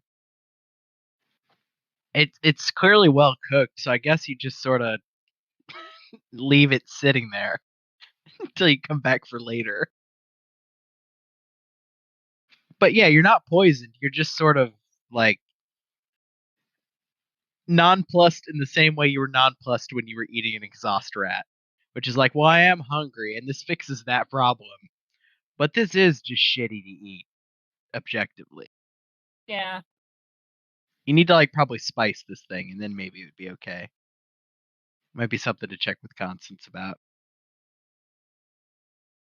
Yeah, I mean, this was the only one that I saved, so. Hey, at least I didn't get the one where I infused the water. At least I remember it's actual water. Superheated and Well, that's like whenever they sticky. cook sushi with lemon juice, so that the acid kind of cooks it without cooking it. You know. Yeah, it's just like that. And yeah, I wonder think- if this thing would have made better sashimi. we will we'll end there. I did not quite know how long the fight was going to take. This was kind of a test run of like, fight on the sea. But I thought it was pretty fun. Yeah. Yeah. I can't wait to get that extra attack. Oh my god. It's going to be a game changer. Mm-hmm. Yeah, Me too.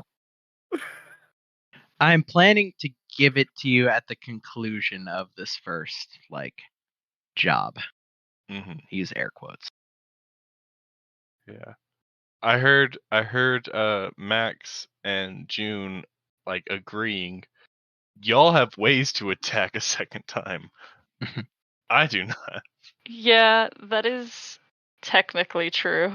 Yeah, I do have I repeating shot. can only do it 3 times though, which just goes to show how Yeah. effective I was in combat that I only did it twice.